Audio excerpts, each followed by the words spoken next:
Débat scientifique sur quel type d'agriculture dans les 10 années à venir en France, à l'école d'ingénieurs agronomes AgroParisTech. Avant cela, un petit reportage des années 60 sur la modernisation de l'agriculture introduira ces échanges présentés. Merci.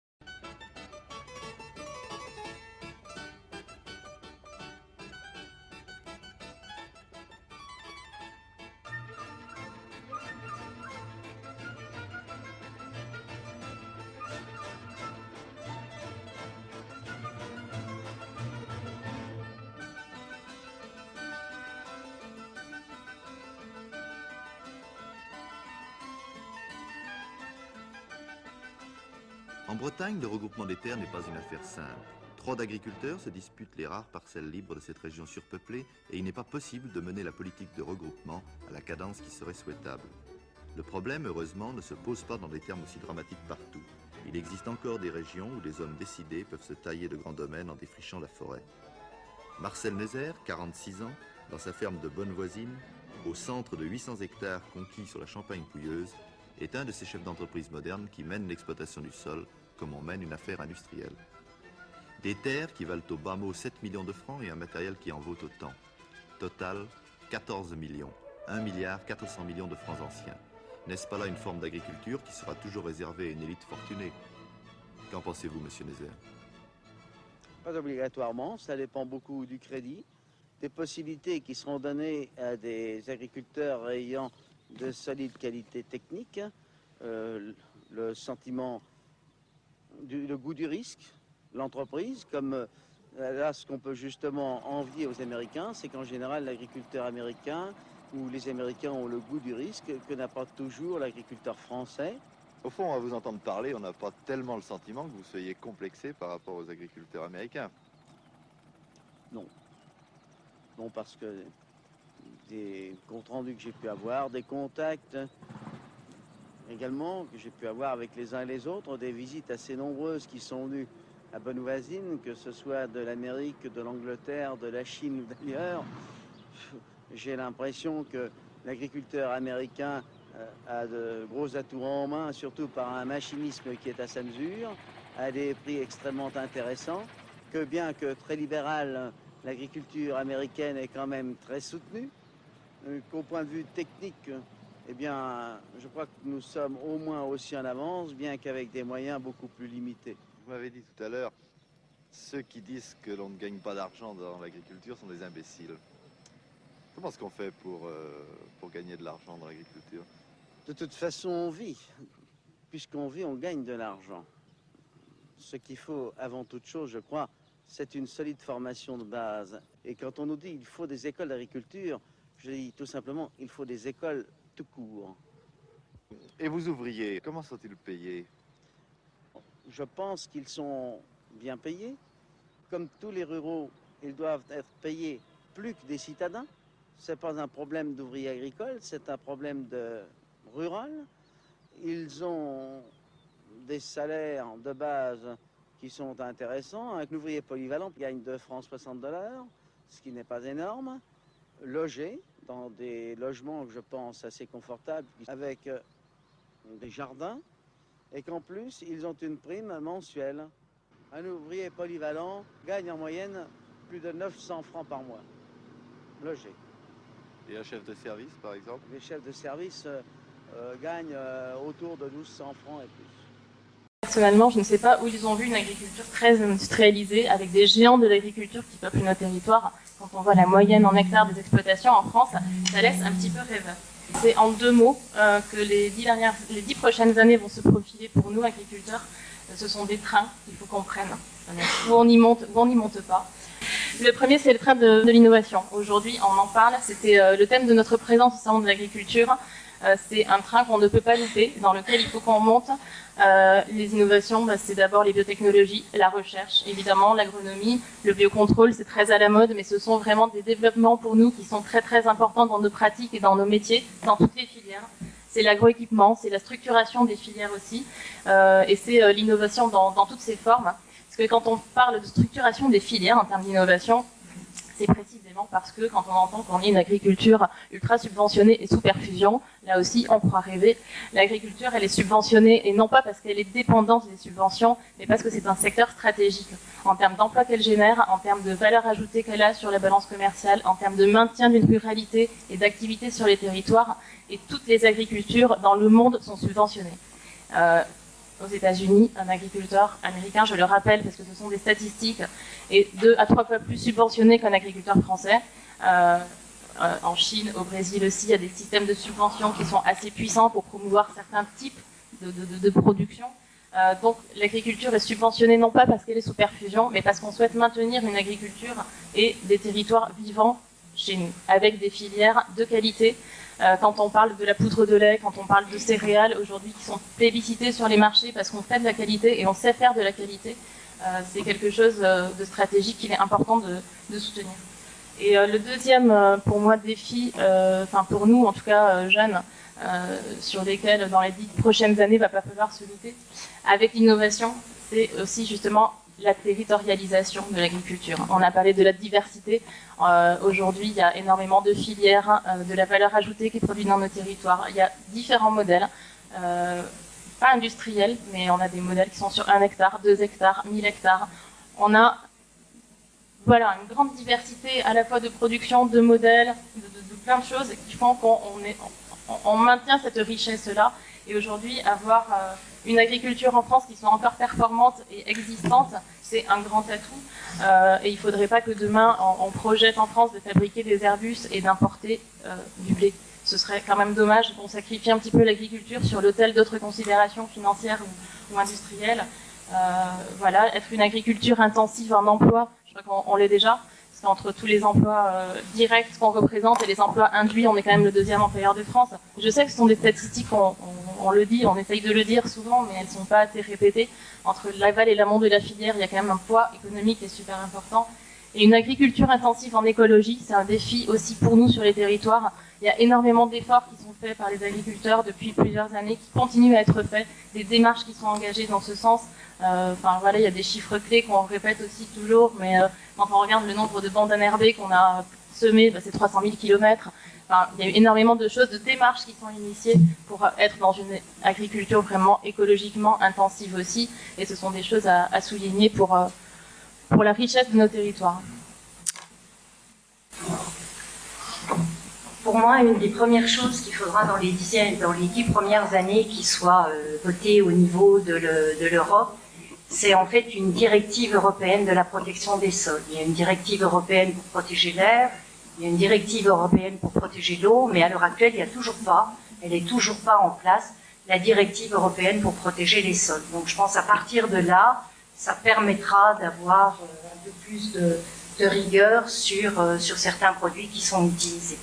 Donc pour moi, c'est une des premières choses qui devrait être mise en place. D'autre part, je pense que la France pourrait jouer aussi une carte de la sécurité alimentaire sur les pourtours des villes. Autrefois, on avait des ceintures de maraîchage et je pense qu'on devrait reprendre ce système-là, c'est-à-dire une agriculture de proximité et pouvoir se nourrir, avoir moins à importer des produits. D'autre part, je pense qu'il faut revenir aussi à ce que travaillaient les anciens, c'est-à-dire la vocation des sols. Et par exemple, je prends mon exemple en Bourgogne, on avait une zone qui était sur le plateau de Langres, des parcelles extrêmement pauvres, et en fait, on faisait la meilleure moutarde. Et Dijon, la moutarde de Dijon, en fait, vient de là. Et en fait, on a gommé toutes ces possibilités d'avoir certains secteurs qui en fait sont beaucoup plus performants que de faire par exemple du maïs sur le plateau de Langres. Donc en fait redévelopper ces vocations et à ce moment-là on sera aussi obligé de redévelopper les filières. Parce qu'il y a certaines choses qui en fait n'ayant plus de filières, les agriculteurs ne feront pas ce type de culture s'ils ne sont pas subventionnés ou s'ils n'ont pas la possibilité de les vendre. Aussi important, juste ça, c'est qu'il y ait aussi je dirais, moins la mainmise de ces multinationales qui en fait phagocyte énormément l'agriculture mondiale. C'est-à-dire, je pense que les multinationales, comme on va les nommer, Monsanto, DuPont, Otis, sont quand même extrêmement présents, même dans les décisions politiques, et il faudrait quand même qu'on se sépare de ces multinationales.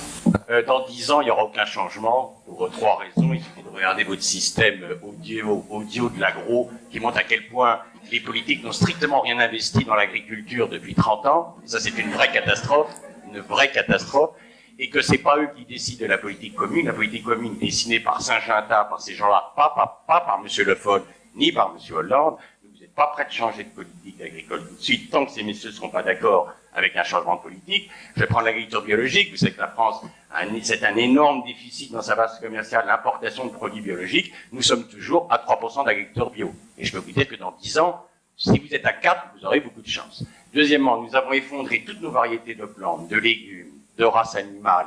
Comment vous allez faire pour récupérer? Je vais prendre un pays comme l'Italie. L'Italie a encore 1500 variétés de cépages de vignes. Et c'est en train de lui donner un boom au niveau de sa viticulture parce que l'offre sur le marché mondial des vins uniques de cépages que personne ne connaît. Et elle est en train de faire un boom et elle est en train de nous dépasser parce que nous, on a saccagé nos cépages. On a plus de 150 alors qu'on avait aussi 1500 cépages.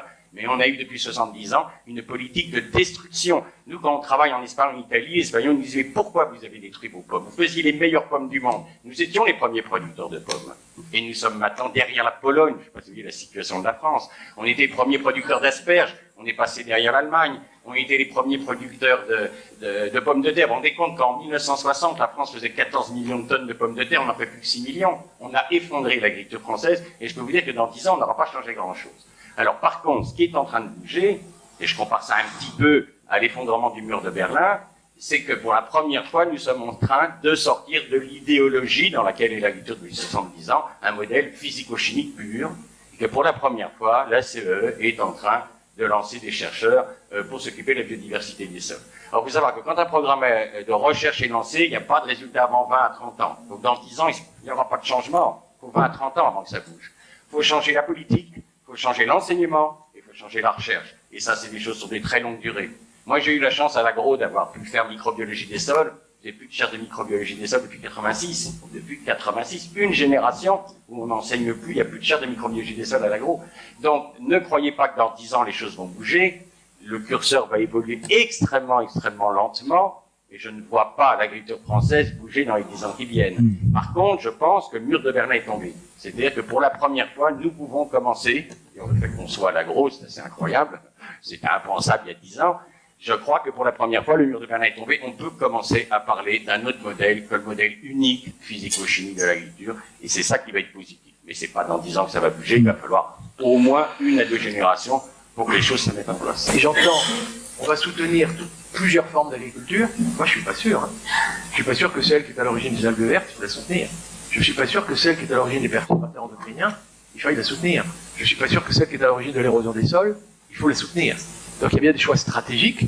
Ça va dépendre quand même de l'opinion publique et du mouvement social, paysans compris bien sûr, parce que cette révolution agricole auquel on aspire, c'est toute l'agriculture française qui va devoir amorcer un virage technique à 90 degrés. Alors rapidement, à quoi ça pourrait ressembler? C'est d'abord de faire l'usage le plus intensif de ce qui ne nous coûte rien. Si on utilise l'énergie solaire pour faire de l'énergie alimentaire, puisque c'est la photosynthèse, je vous propose qu'il n'y ait plus un rayon du soleil qui tombe à terre. Couverture végétale la plus totale, la plus permanente, avec des feuilles capables de transpirer, capables de prendre du carbone, du gaz carbonique, de libérer l'oxygène, de fabriquer du sucre, de l'amidon, des lipides, y compris pourquoi pas de la paille et de l'humus. L'agriculture moderne de demain auquel j'aspire, si on se remue, elle sera un usage intensif des rayons du soleil et du gaz carbonique pléthorique. Vraiment, c'est l'intérêt général. Si on peut atténuer le réchauffement climatique, puiser du carbone dans l'humus des sols, libérer l'oxygène, je trouve que ce serait pas con. Et puis si les protéines, on pouvait les fabriquer, non pas en important du gaz naturel pour fabriquer des engrais azotés de synthèse, pour que nos blés soient riches en protéines et panifiables. Si notre blé était cultivé après une luzerne. Et puis après tout, si le blé compétitif de demain, ce devait être un blé à 50 quintaux, j'en conviens, on exporterait moins de blé, mais on importerait moins de soja. Et on apporterait moins de gaz naturel russe et norvégien. On gagnerait sur les deux tableaux. La ferme France s'enrichirait. Ok, il faut une agriculture rentable. Mais de quoi on parle? Si on parle de la rentabilité pour la nation, allons-y, c'est la valeur ajoutée à l'hectare, ce n'est plus le rendement à l'hectare. C'est la valeur ajoutée, le rendement moins les coûts de ce que nous détruisons, les pesticides, les engrais, etc. Et quand c'est coûteux en énergie fossile, s'il vous plaît, l'usage minimum des engrais azotés de synthèse. Et puis si on exporte moins de blé, mais qu'on importe moins de soja, tourteau de soja, donc on va s'enrichir.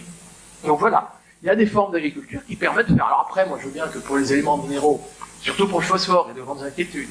Là, il y a des experts qui nous racontent que d'ici 3-4 décennies, il va arriver au phosphore ce qui nous arrive avec le pétrole, l'énergie fossile, c'est-à-dire le coût d'exploration, le coût d'exploitation du phosphore va devenir de plus en plus coûteux. Et les pays qui ont émis de phosphate nous font déjà payer très cher. Alors là, il faut être savant. Savant, ça veut dire évidemment qu'il faut recycler le phosphore, c'est-à-dire que ni l'azote, ni le phosphore ne doivent rejoindre le littoral et faire utiliser des algues vertes. Il faudra tout recycler. Et ça veut quand même dire mettre les animaux sur la paille. Et d'ailleurs, pourquoi on met technique culturelle et qu'on ne parle pas de l'élevage dans l'intitulé de notre rencontre? Ce serait un peu dommage. En tout cas, il faut réassocier agriculture et élevage. On remettra les animaux sur la paille, pas les ruiner complètement, mais une laitière, bien-être animal, fabriquer du fumier, fabriquer de l'humus. Vous mettez des animaux sur la paille et des agriculteurs. Absolument. Et c'est comme ça qu'on arrivera à ne pas mettre les agriculteurs sur la paille. Donc c'est des vrais virages stratégiques que nous devrions soutenir vers une agriculture effectivement intensive en emploi. Parce que quand on me dit que l'agrandissement des exploitations, ça reste une agriculture intensive en emploi, je suis désolé. Quand une exploitation disparaît, que ça sert à l'agrandissement des voisins, c'est très rarement un emploi de plus. Le fils, la fille du fermier trouve peut-être un emploi, mais elle prend l'emploi de quelqu'un qui n'en trouvera pas. Donc ça augmente le chômage. Et l'agrandissement, c'est d'abord pour amortir au mieux le matériel des voisins. Donc, ne nous leurrons pas sur le fait que cette agriculture, avec l'agrandissement, sera une agriculture intensive en emploi. Celle-là, il ne faut pas la soutenir. Moi, je suis pour qu'on maintienne les mêmes montants de soutien à l'agriculture, mais qu'on la réoriente. Et ça va quand même dépendre des politiques publiques. Alors, est-ce que je partage le pessimisme ou l'optimisme, les bourguignons, ça, je ne serais pas capable de dire, de toute façon, je n'attends pas de savoir. Moi. Si je suis pessimiste ou optimiste, pour me mobiliser un peu. Mais je vais dire, vous, les jeunes générations, je pense que vous êtes intéressés au premier plan pour que effectivement. Alors, on a d'autres méthodes. La culture sous parc arboré, les racines qui vont chercher les éléments minéraux altérés par la roche-mère et qui le remettent dans les feuilles mortes, qui fertilisent la couche arable. Alors on va dire, c'est du fumier qui remettent des pommiers dans la prairie. Bah, c'était pas complètement idiot. Les bocages, c'était pas complètement idiot non plus. Et puis les champignons mycorhiziens, si vous arrivez à quand même débusquer les champignons mycorhiziens, là on est vraiment dans l'agriculture biologique savante. Alors là, si c'est ça l'innovation, moi, je suis pour. Évidemment, si vous voulez maintenir les champignons mycorhiziens, évitez de mettre des fongicides sur vos plantes quand vous avez de la rouille ou quand vous avez... Donc vous voyez que c'est systémique. Mais ne nous voilons pas la face. L'agriculture moderne de demain, dans la France des terroirs, ce n'est pas d'être compétitif sur les produits tout venants, où les prix seront quand même au plus bas. Et c'est quand même ces subventions qui leur permettent de survivre aujourd'hui. C'est donc quand même encore une perfusion. Mais quand je dis qu'il faut cesser de mettre notre agriculture sous perfusion, je ne dis pas qu'il faut cesser les soutiens aux agriculteurs. Je dis qu'il faut les réorienter pour que les agriculteurs, droits dans leur mode, fiers de leurs produits, vendent des produits bio et sains. Les agriculteurs, fiers de leurs produits, sont rémunérés pour faire du zéro labour et ressusciter les vers de terre et l'humus des sols, que les agriculteurs qui mettent des légumineuses, sauf les abeilles, fertilisent par la voie biologique, nous évitent les importations de soja de gaz naturel, soient payés pour le service environnemental, ils mettent des coccinelles, ça neutralise les pucerons, ça nous évite les pesticides. Moi, je suis prêt à les payer, moi, je suis prêt à payer des impôts pour soutenir une agriculture, mais pas celle qui nous met des perturbateurs endocriniens, des algues vertes et nous érode des sols. Ben voilà. Je pourrais répondre à Claude Bourguignon, parce que voilà, j'entends tout le temps dire l'agro a supprimé la chaire de microbiologie des sols. Oui, l'agro a supprimé toutes les chaires depuis 10 ans.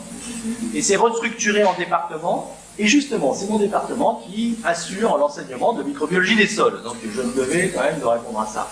Et là, je te rassure, Claude, il y a à l'agro un enseignement de microbiologie des sols. Il y a à l'agro des enseignants de microbiologie des sols tout à fait performants, si on en juge par les publications qu'ils font et les cours qui sont très appréciés des élèves qu'ils peuvent délivrer. Et puis, cet enseignement de microbiologie des sols s'inscrit, et toi tu l'as dit, dans un changement d'état d'esprit, une révolution, enfin quoi, une réorientation qui correspond tout à fait à ce que j'ai dit tout à l'heure, c'est-à-dire au souci de l'enseignement supérieur de s'adapter à ces évolutions de l'agriculture. Et ça se traduit, alors on peut regretter que ça se fasse trop lentement, mais ça se fait en tout cas, ça se traduit par une montée en puissance, on va dire, de tout ce qui touche à l'agroécologie. On va le dire vite, on peut un peu critiquer le terme, mais c'est comme ça que ça se passe. Donc, montée en puissance des enseignements, alors non seulement d'ailleurs sur la microbiologie des sols, mais des autres composantes de la production agricole participe aussi. Par exemple, l'amélioration des plantes. Donc on enseigne ici l'amélioration des plantes, où on explique en quoi la manière dont on peut améliorer les espèces cultivées permettra d'atteindre des objectifs assignés à l'agroécologie, c'est-à-dire utiliser moins d'intrants, ce que tu réclames, Marc, c'est-à-dire peut-être aussi fabriquer des plantes plus résistantes à la sécheresse, ce qui permettra de préserver la ressource en eau. Voilà, je ne vais pas faire ici un cours d'agronomie complet, et je pourrai répondre à des questions. Et voilà. Deuxième chose, et puis je passerai la parole, moi je retiens le mot innovation de Magosine, mais que tu as aussi mentionné, Marc, c'est parce qu'il ne faut pas croire que remettre les pommiers dans la prairie, c'est ça l'agriculture demain ou l'agroécologie. C'est effectivement de réintroduire de la biodiversité dans le champ cultivé, mais pas en faisant un retour en arrière, en revenant à l'arrière ou en revenant à, je sais pas, semis à la volée, voilà, sur la bourre de printemps. C'est mobiliser tout le savoir que l'on a, en particulier dans la discipline écologie, de mobiliser toutes les technologies dont on dispose à l'heure actuelle pour ensemble, en les mettant ensemble, contribuer à changer les modes de systémiculture, tout en menant ces recherches pour coller à la diversité des systèmes de production que je soulignais tout à l'heure. Et donc, je suis désolé, mais il y a aussi de l'innovation à mener pour, dans les grandes structures, accompagner les agriculteurs pour diminuer le coût de production, limiter les rentes et maintenir leur compétitivité sur le marché mondial. Là, je ne me place pas au niveau des techniques, je me place au niveau de l'acte de production. Mais il faut aussi mener des recherches pour que l'agriculture biologique soit économiquement plus performante.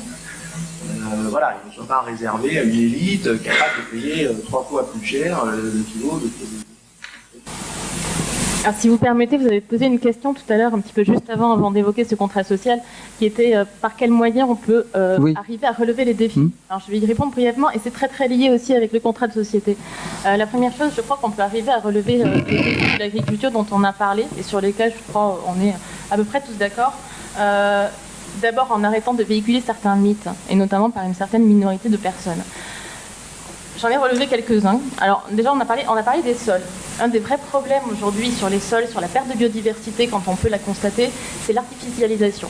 Alors on peut parler effectivement d'érosion, mais bien plus que les problèmes d'érosion aujourd'hui, le vrai problème, le premier, c'est l'artificialisation. On parle des algues vertes, parce que le modèle économique agricole d'aujourd'hui serait producteur d'algues vertes. Je ne suis pas sûre que ce soit le cas, et surtout je ne suis pas sûre qu'on lutte contre un excès d'algues vertes, de nitrates, par un excès de réglementation. Et là, en la matière, nous sommes quand même champions. Aujourd'hui, sur des réglementations aussi absurdes, complexes que les directives nitrates pour lutter normalement contre les nitrates, on voit bien que les résultats ne sont pas là, parce que l'excès de réglementation n'est pas adapté aujourd'hui à ce qu'on souhaite pour notre agriculture. Et ça, c'est la première chose. Et ce n'est pas en multipliant des réglementations qui sont des usines à gaz qu'on va arriver à résoudre ces problèmes-là. Ça, il faut quand même bien le dire. Il y a des mythes qui sont véhiculés aussi. La mise sur piédestal du bio, c'en est un. Le bio, c'est très bien. Le conventionnel, c'est très bien aussi. Le conventionnel s'inspire du bio. Mais quand on voit que les bio utilisent des métaux lourds et qu'ils demandent des dérogations à Bruxelles pour utiliser de cuivre sur leur parcelle, parce que le cuivre est quand même un métal lourd. Donc aujourd'hui, quand on voit les intrants qui sont utilisés en bio, il ne faut pas mettre sur un piédestal toujours tout en disant ça c'est blanc et ça c'est noir.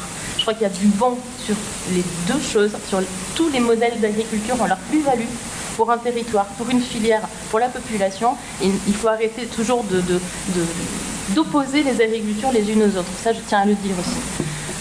Quand on prend aussi certains clichés, par exemple sur le maïs. Le maïs, c'est un cliché qui revient souvent. Le maïs, la monoculture de maïs, ça consomme de l'eau. Attendez, le maïs, par produit, par quantité, par kilo de matière produite, de matière sèche produite, le maïs consomme moins d'eau qu'un tournesol. Ça, il faut quand même aussi le savoir. Ça a aussi des avantages, c'est un puits de carbone. Ça consomme de l'eau, mais quand on voit le nombre de tonnes, de kilos de CO2 qu'absorbe un maïs, c'est aussi une externalité positive du maïs. Il ne faut pas schématiser. Il faut voir les choses, les cultures, la diversité des modèles dans leur ensemble avant de juger de quelles peuvent être leurs externalités positives ou négatives. Le soja, les protéagineux, on l'a dit, quand on veut diversifier encore plus, il faut des filières. Effectivement, il faut qu'il y ait des filières qui permettent aux agriculteurs de valoriser leur production. Il faut de l'eau aussi. Pour être plus économe en intrants, intrants, plus économes en phyto, plus économes en azote, en engrais de synthèse, parce que nous on demande que ça aussi, de pouvoir bénéficier de ces innovations-là. Il faut que derrière on ait aussi un accès à l'eau qui nous permette de diversifier nos productions et nos assolements. Voilà, il y a des schémas comme ça, certains clichés qui sont quelquefois qu'on entend dans la société et qu'il faut un petit peu casser si on veut avancer dans le contrat social sur notre modèle d'agriculture. Voilà, l'agrandissement, il ne faut pas dire il ne faut soutenir que des exploitations de 10 hectares et l'agrandissement c'est mal. Non, l'agrandissement c'est pas mal. C'est pas où le small is beautiful, c'est vraiment un modèle, c'est un cliché, donc il faut sortir. Des petites exploitations, c'est bien. Quand elles sont plus grandes, c'est bien aussi. Quand on permet à des agriculteurs de regrouper leurs moyens de production, ça permet aussi derrière d'avoir des exploitations plus vivables.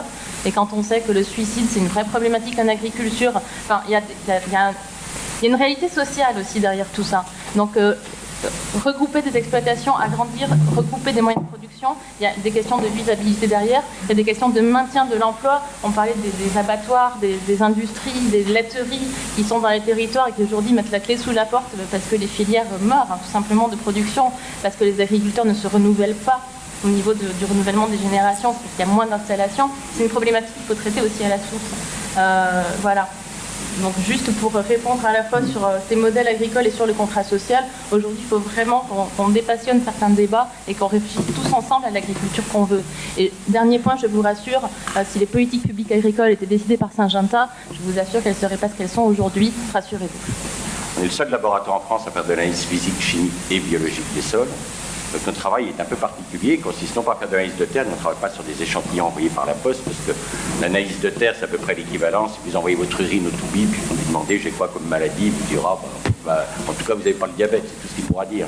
Si vous voulez vraiment aider un agriculteur à la compréhension de son sol, il faut venir chez lui, il faut faire le trou, il faut voir jusqu'où descendent ses racines, parce que je vois la plupart des analyses de terre sont faites sur 0,30, les racines ne se nourrissent pas sur 0,30 cm. Moi j'ai fait des profils de blé, j'ai vu des racines de blé à plus de 3 mètres de profondeur. Donc vous voyez bien que quand un blé explore 3 mètres de profondeur, c'est 30 000 tonnes de terre. Vous mesurez à ce moment-là, ce que nous faisons dans le laboratoire, c'est que nous mesurons la réserve d'éléments nutritifs qu'il y a sur 3 mètres de terre, ou sur 2 mètres, ou sur 1,50 m, et on va donner à l'agriculteur les réserves en kilo-hectares, et non pas, comme font toutes les analyses de terre, en ppm. C'est la grosse subtilité des marchands d'engrais, c'est qu'ils donnent des analyses de terre en ppm, ce que les agriculteurs ne comprennent rien, ils ne savent pas ce que veut dire ppm, ils voient qu'après, il faut rajouter de la potasse, du phosphore, etc. Lorsque vous dites à un agriculteur, monsieur, vous avez 1,7 tonne de potasse à l'hectare, vous avez 650 kg de phosphore, vous avez 1,2 tonne de magnésie, il n'est pas idiot l'agriculteur, il sait qu'il en a beaucoup de trop. Il sait qu'il n'y a aucune plante au monde qui a besoin d'1,7 tonne de potasse. Donc ça nous permet, nous, dès la première année, de lui faire arrêter de mettre le potassium, le phosphore, etc. Et bon, il y a un élément qu'on ne peut pas baisser, parce que l'activité biologique des sols est trop effondrée, c'est l'azote. Donc l'azote, on sait que si on lui fait lever le pied sur l'azote, il va avoir des chutes de rendement. Donc qu'est-ce qu'on fait? On lui apprend à arrêter de labourer. C'est très compliqué de faire arrêter de labourer un agriculteur. Bon, il y a maintenant, ça commence à bouger, parce qu'il y en a qui commencent à installer les blés sans labour, mais ça reste encore très mythique le labour. Et donc qu'est-ce qu'on leur fait faire? On leur fait faire du semi-direct sous couvert. C'est quoi le principe du semi-direct sous couvert? C'est ce que vient de dire Marc Dufumier, on ne laisse plus jamais le sol nu. On va donc moissonner uniquement les épis. On va laisser les pailles et avec le tracteur qui arrive derrière, on va mettre un rouleau à l'avant du tracteur, on va écraser les pailles et on va semer derrière un couvert. Ce couvert, ça c'est une loi de botanique, si vous avez 6 espèces, vous couvrez 90% d'un sol, avec 12 espèces de plantes, vous couvrez 100%, il n'y a plus de mauvaises herbes. Donc la technique va consister, c'est assez difficile pour des agriculteurs d'avoir 12 espèces, mais 6, ils le font assez facilement. Et on va choisir des espèces qui gèlent, ce qui fait qu'on n'a pas besoin d'herbicides, parce qu'il y a une mauvaise réputation sur ce mi-direct, c'est que Monsanto se fait un pognon d'enfer en racontant aux gars que sans pesticides, sans herbicides, on ne peut pas faire de semi-direct, c'est complètement faux. Il faut savoir bien gérer ses couverts. Et on va semer dans le couvert. Donc on profite des derniers jours chauds de l'année, c'est le mois d'août et le mois de septembre, pour produire de la biomasse. Cette biomasse, on va lui donner à manger au démarrage puisque le blé a tout sucé ou l'orge ou la céréale d'avant a tout sucé, il n'y a plus rien à manger, donc le couvert ne peut pas partir. On donne à manger en localisé, on ne donne pas à manger à côté, uniquement à l'arrêt de semis. On va nourrir, on fait pousser notre biomasse. Cette biomasse, pareil, on va la rouler, on l'écrase et on recèle notre culture d'hiver. Avec ces techniques-là, on arrive à faire une agriculture qui passe de 125 litres de fuel hectare à 25 litres. On arrive à travailler avec que de l'azote. Par exemple, le premier agriculteur que nous avons, le premier semi-direct sous couvert que nous avons fait faire en France, c'est automne 99. Eh bien, l'agriculteur que nous suivons depuis, c'est quelqu'un qui était à 1,7% de matière organique.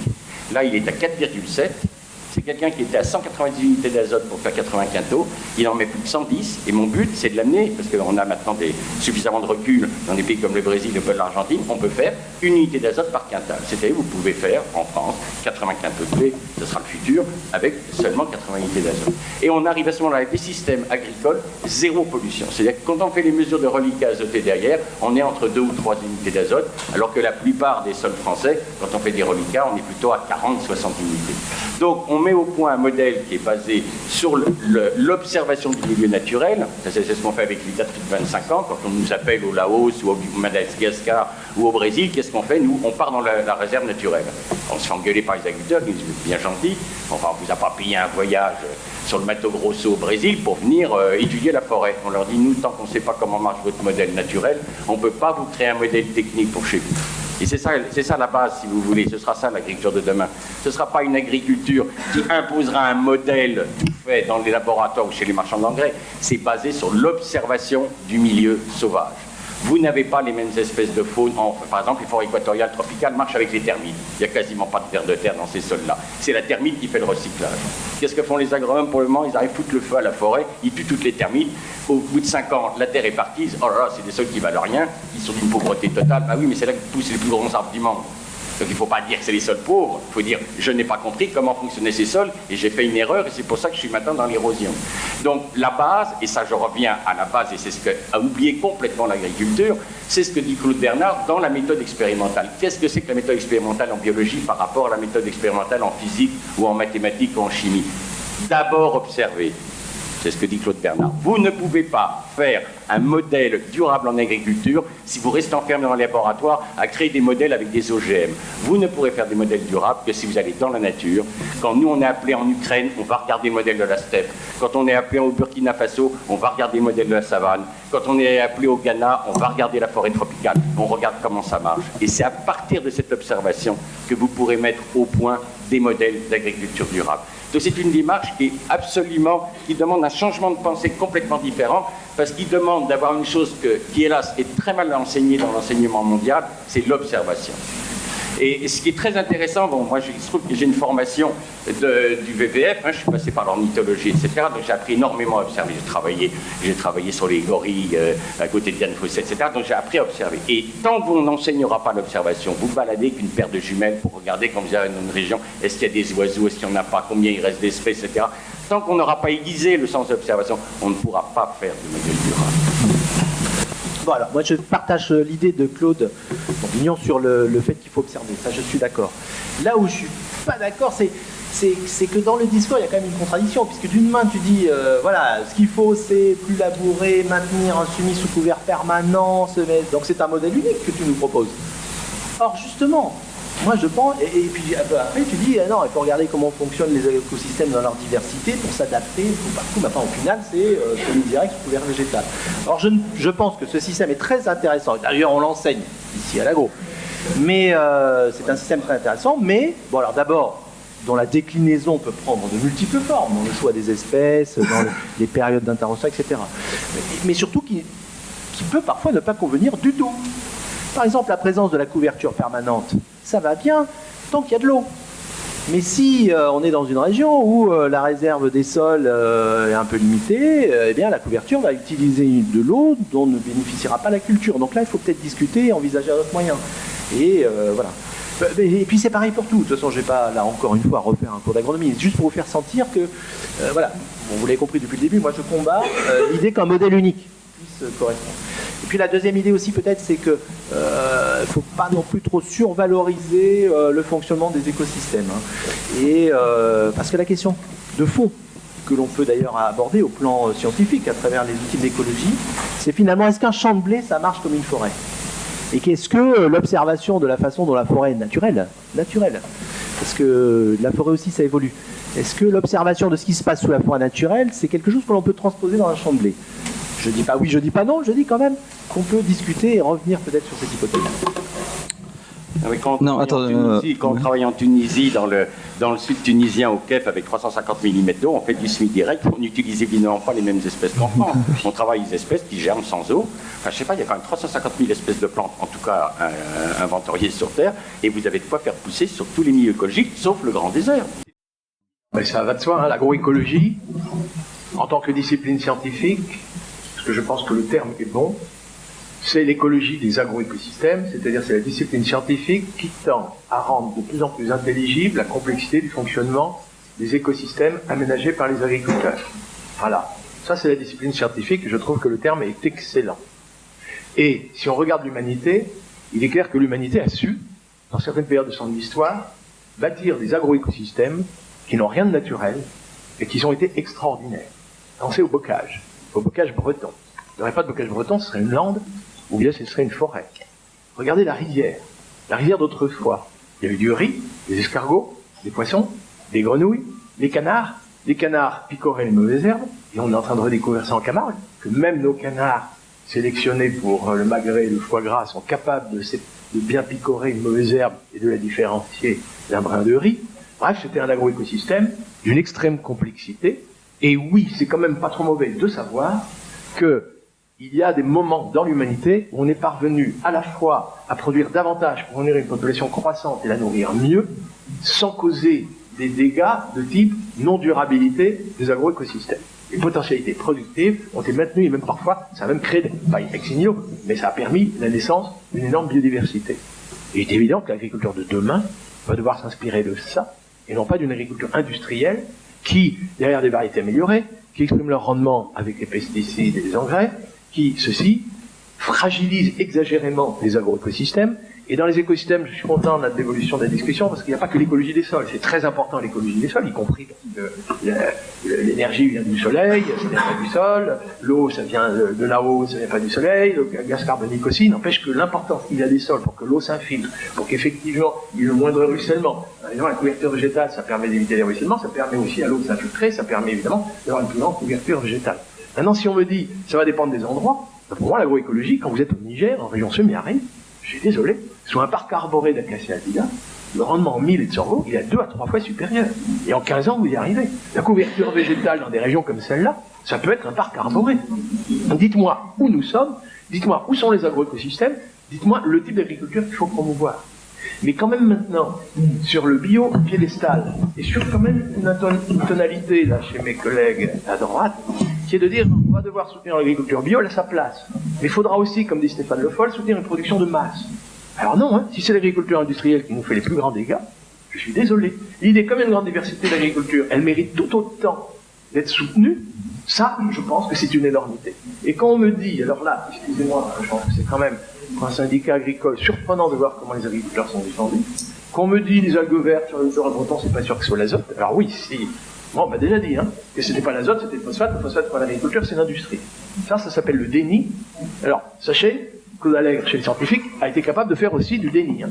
Donc, je veux dire que ça se retourne contre les gens. Si les agriculteurs, la réparation sociale et contact avec la société, veulent vraiment cesser d'être stigmatisés, alors il faut surtout reconnaître les faits.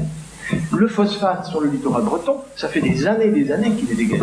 C'est bien le supplément d'azote lié aux formes d'élevage d'aujourd'hui qui est à l'origine de l'eutrophisation. Parce que l'excès de phosphate, il existe déjà depuis très longtemps. C'est évident qu'il faut éviter et que l'azote et que le phosphate rejoignent le littoral breton, mais je veux dire, il y a quand même eu des études suffisantes là-dessus.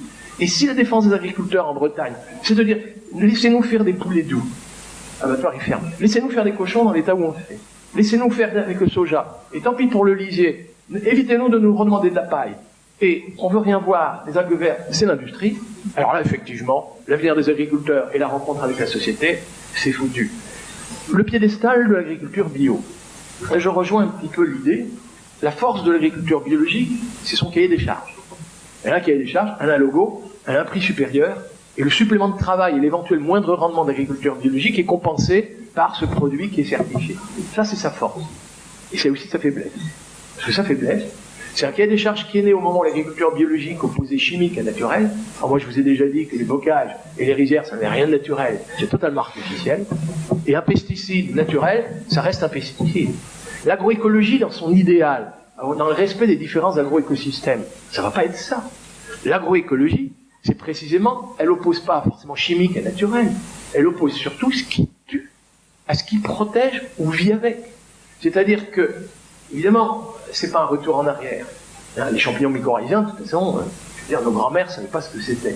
Donc c'est vrai qu'on va devoir travailler sur les champignons mycorhiziens, on va quand même devoir éviter les fongicides, et c'est vrai que ça va être hyper moderne. On est bien d'accord. Hein. L'agriculture que j'ai inspirée de l'agroécologie, c'est une agriculture savante, moderne, artisanale, intensive en emploi. Mais il est évident qu'après, on va quand même devoir, dans le passé, récupérer des variétés anciennes et des variétés de tolérance. Pas forcément de résistance. Parce que si c'est de la résistance et qu'il y a les contournements et qu'il y a des espèces qui vont contourner le truc, c'est pas forcément génial. Mais une variété velue qui peut côtoyer des insectes piqueurs-suceurs, parce que l'insecte piqueur-suceur, il est sur les poils et n'arrive pas à piquer, sucer la sève et transmettre un virus, je trouve que c'est quand même pas complètement idiot. Donc retrouver des critères de variétés qui peuvent vivre avec la biologie du lieu, et moi aussi je pense que de retourner dans le bateau Grosso, dans la forêt laotienne, de retourner dans chacun de nos écosystèmes, de voir quel était l'écosystème originel, pour faire quelque chose de nouveau, hein, parce que la rizière c'est pas le marais, le bocage c'est pas la lande, hein, mais c'est quand même... Non, la rizière d'aujourd'hui industrielle, oui, mais c'est le canard, c'est la grenouille, c'est les escargots. Oui. Bon, alors, sur cette question... Alors... Mais d'où vient l'idée de me faire dire que j'aurais des dogmes? Ça, je supporte pas. Qu'est-ce qui fait que le bio a un côté sectaire? C'est qu'effectivement, ça fait tout ou rien. Donc il y a des gens qui sont dans des marges de progrès, qui ne sont pas dans le bio, sont un peu jaloux de voir que les autres sont bien rémunérés en faisant le tout bio. Mais il faut dépasser ce débat sectaire.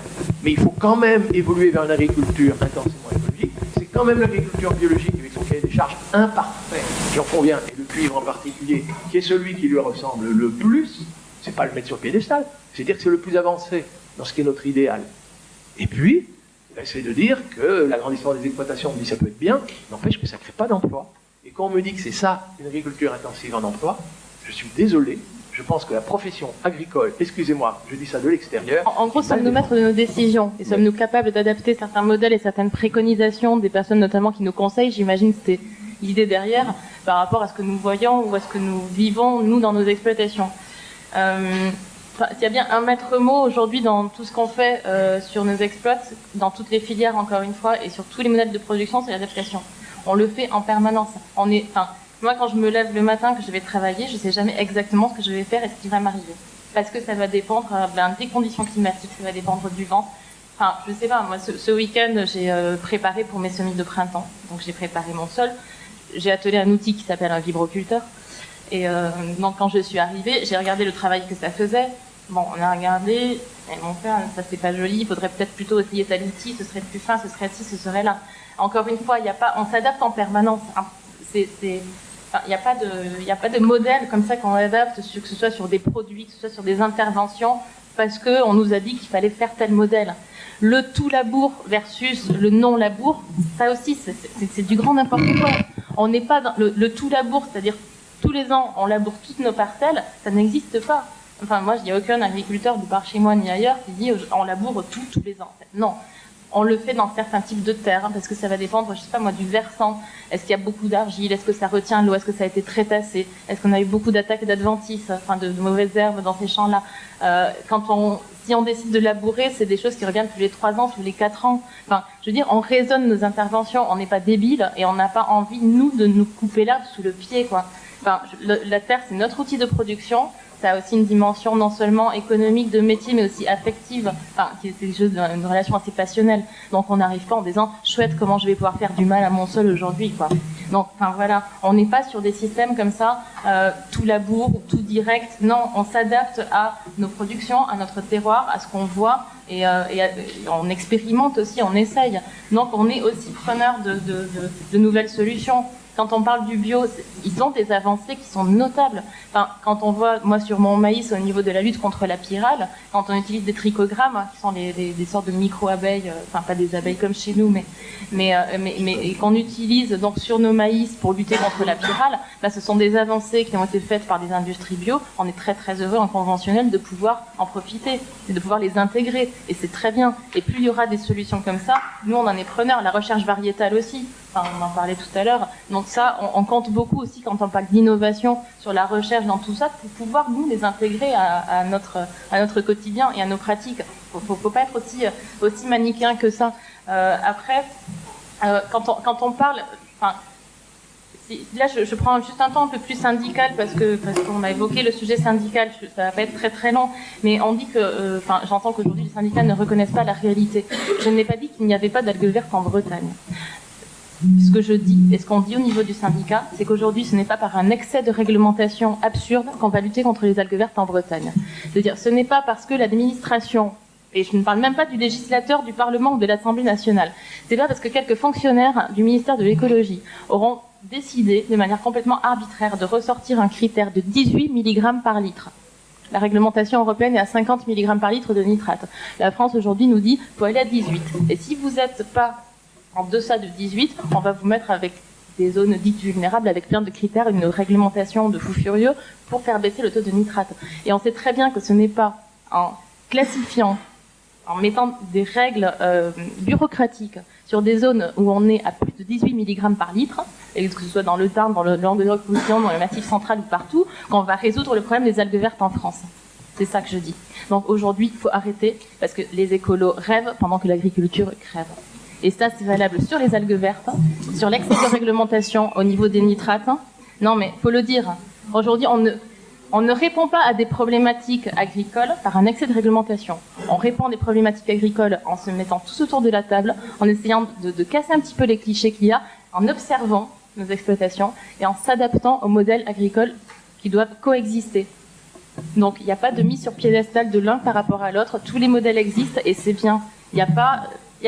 Je crois que la plus mauvaise défense qu'on peut faire du monde agricole, et heureusement qu'il y en a ici qui ne sont pas défenseurs des agriculteurs, parce que quand on nous dit, attention, les cochons, les poulets en Bretagne, ça ne devrait plus exister parce que c'est mauvais.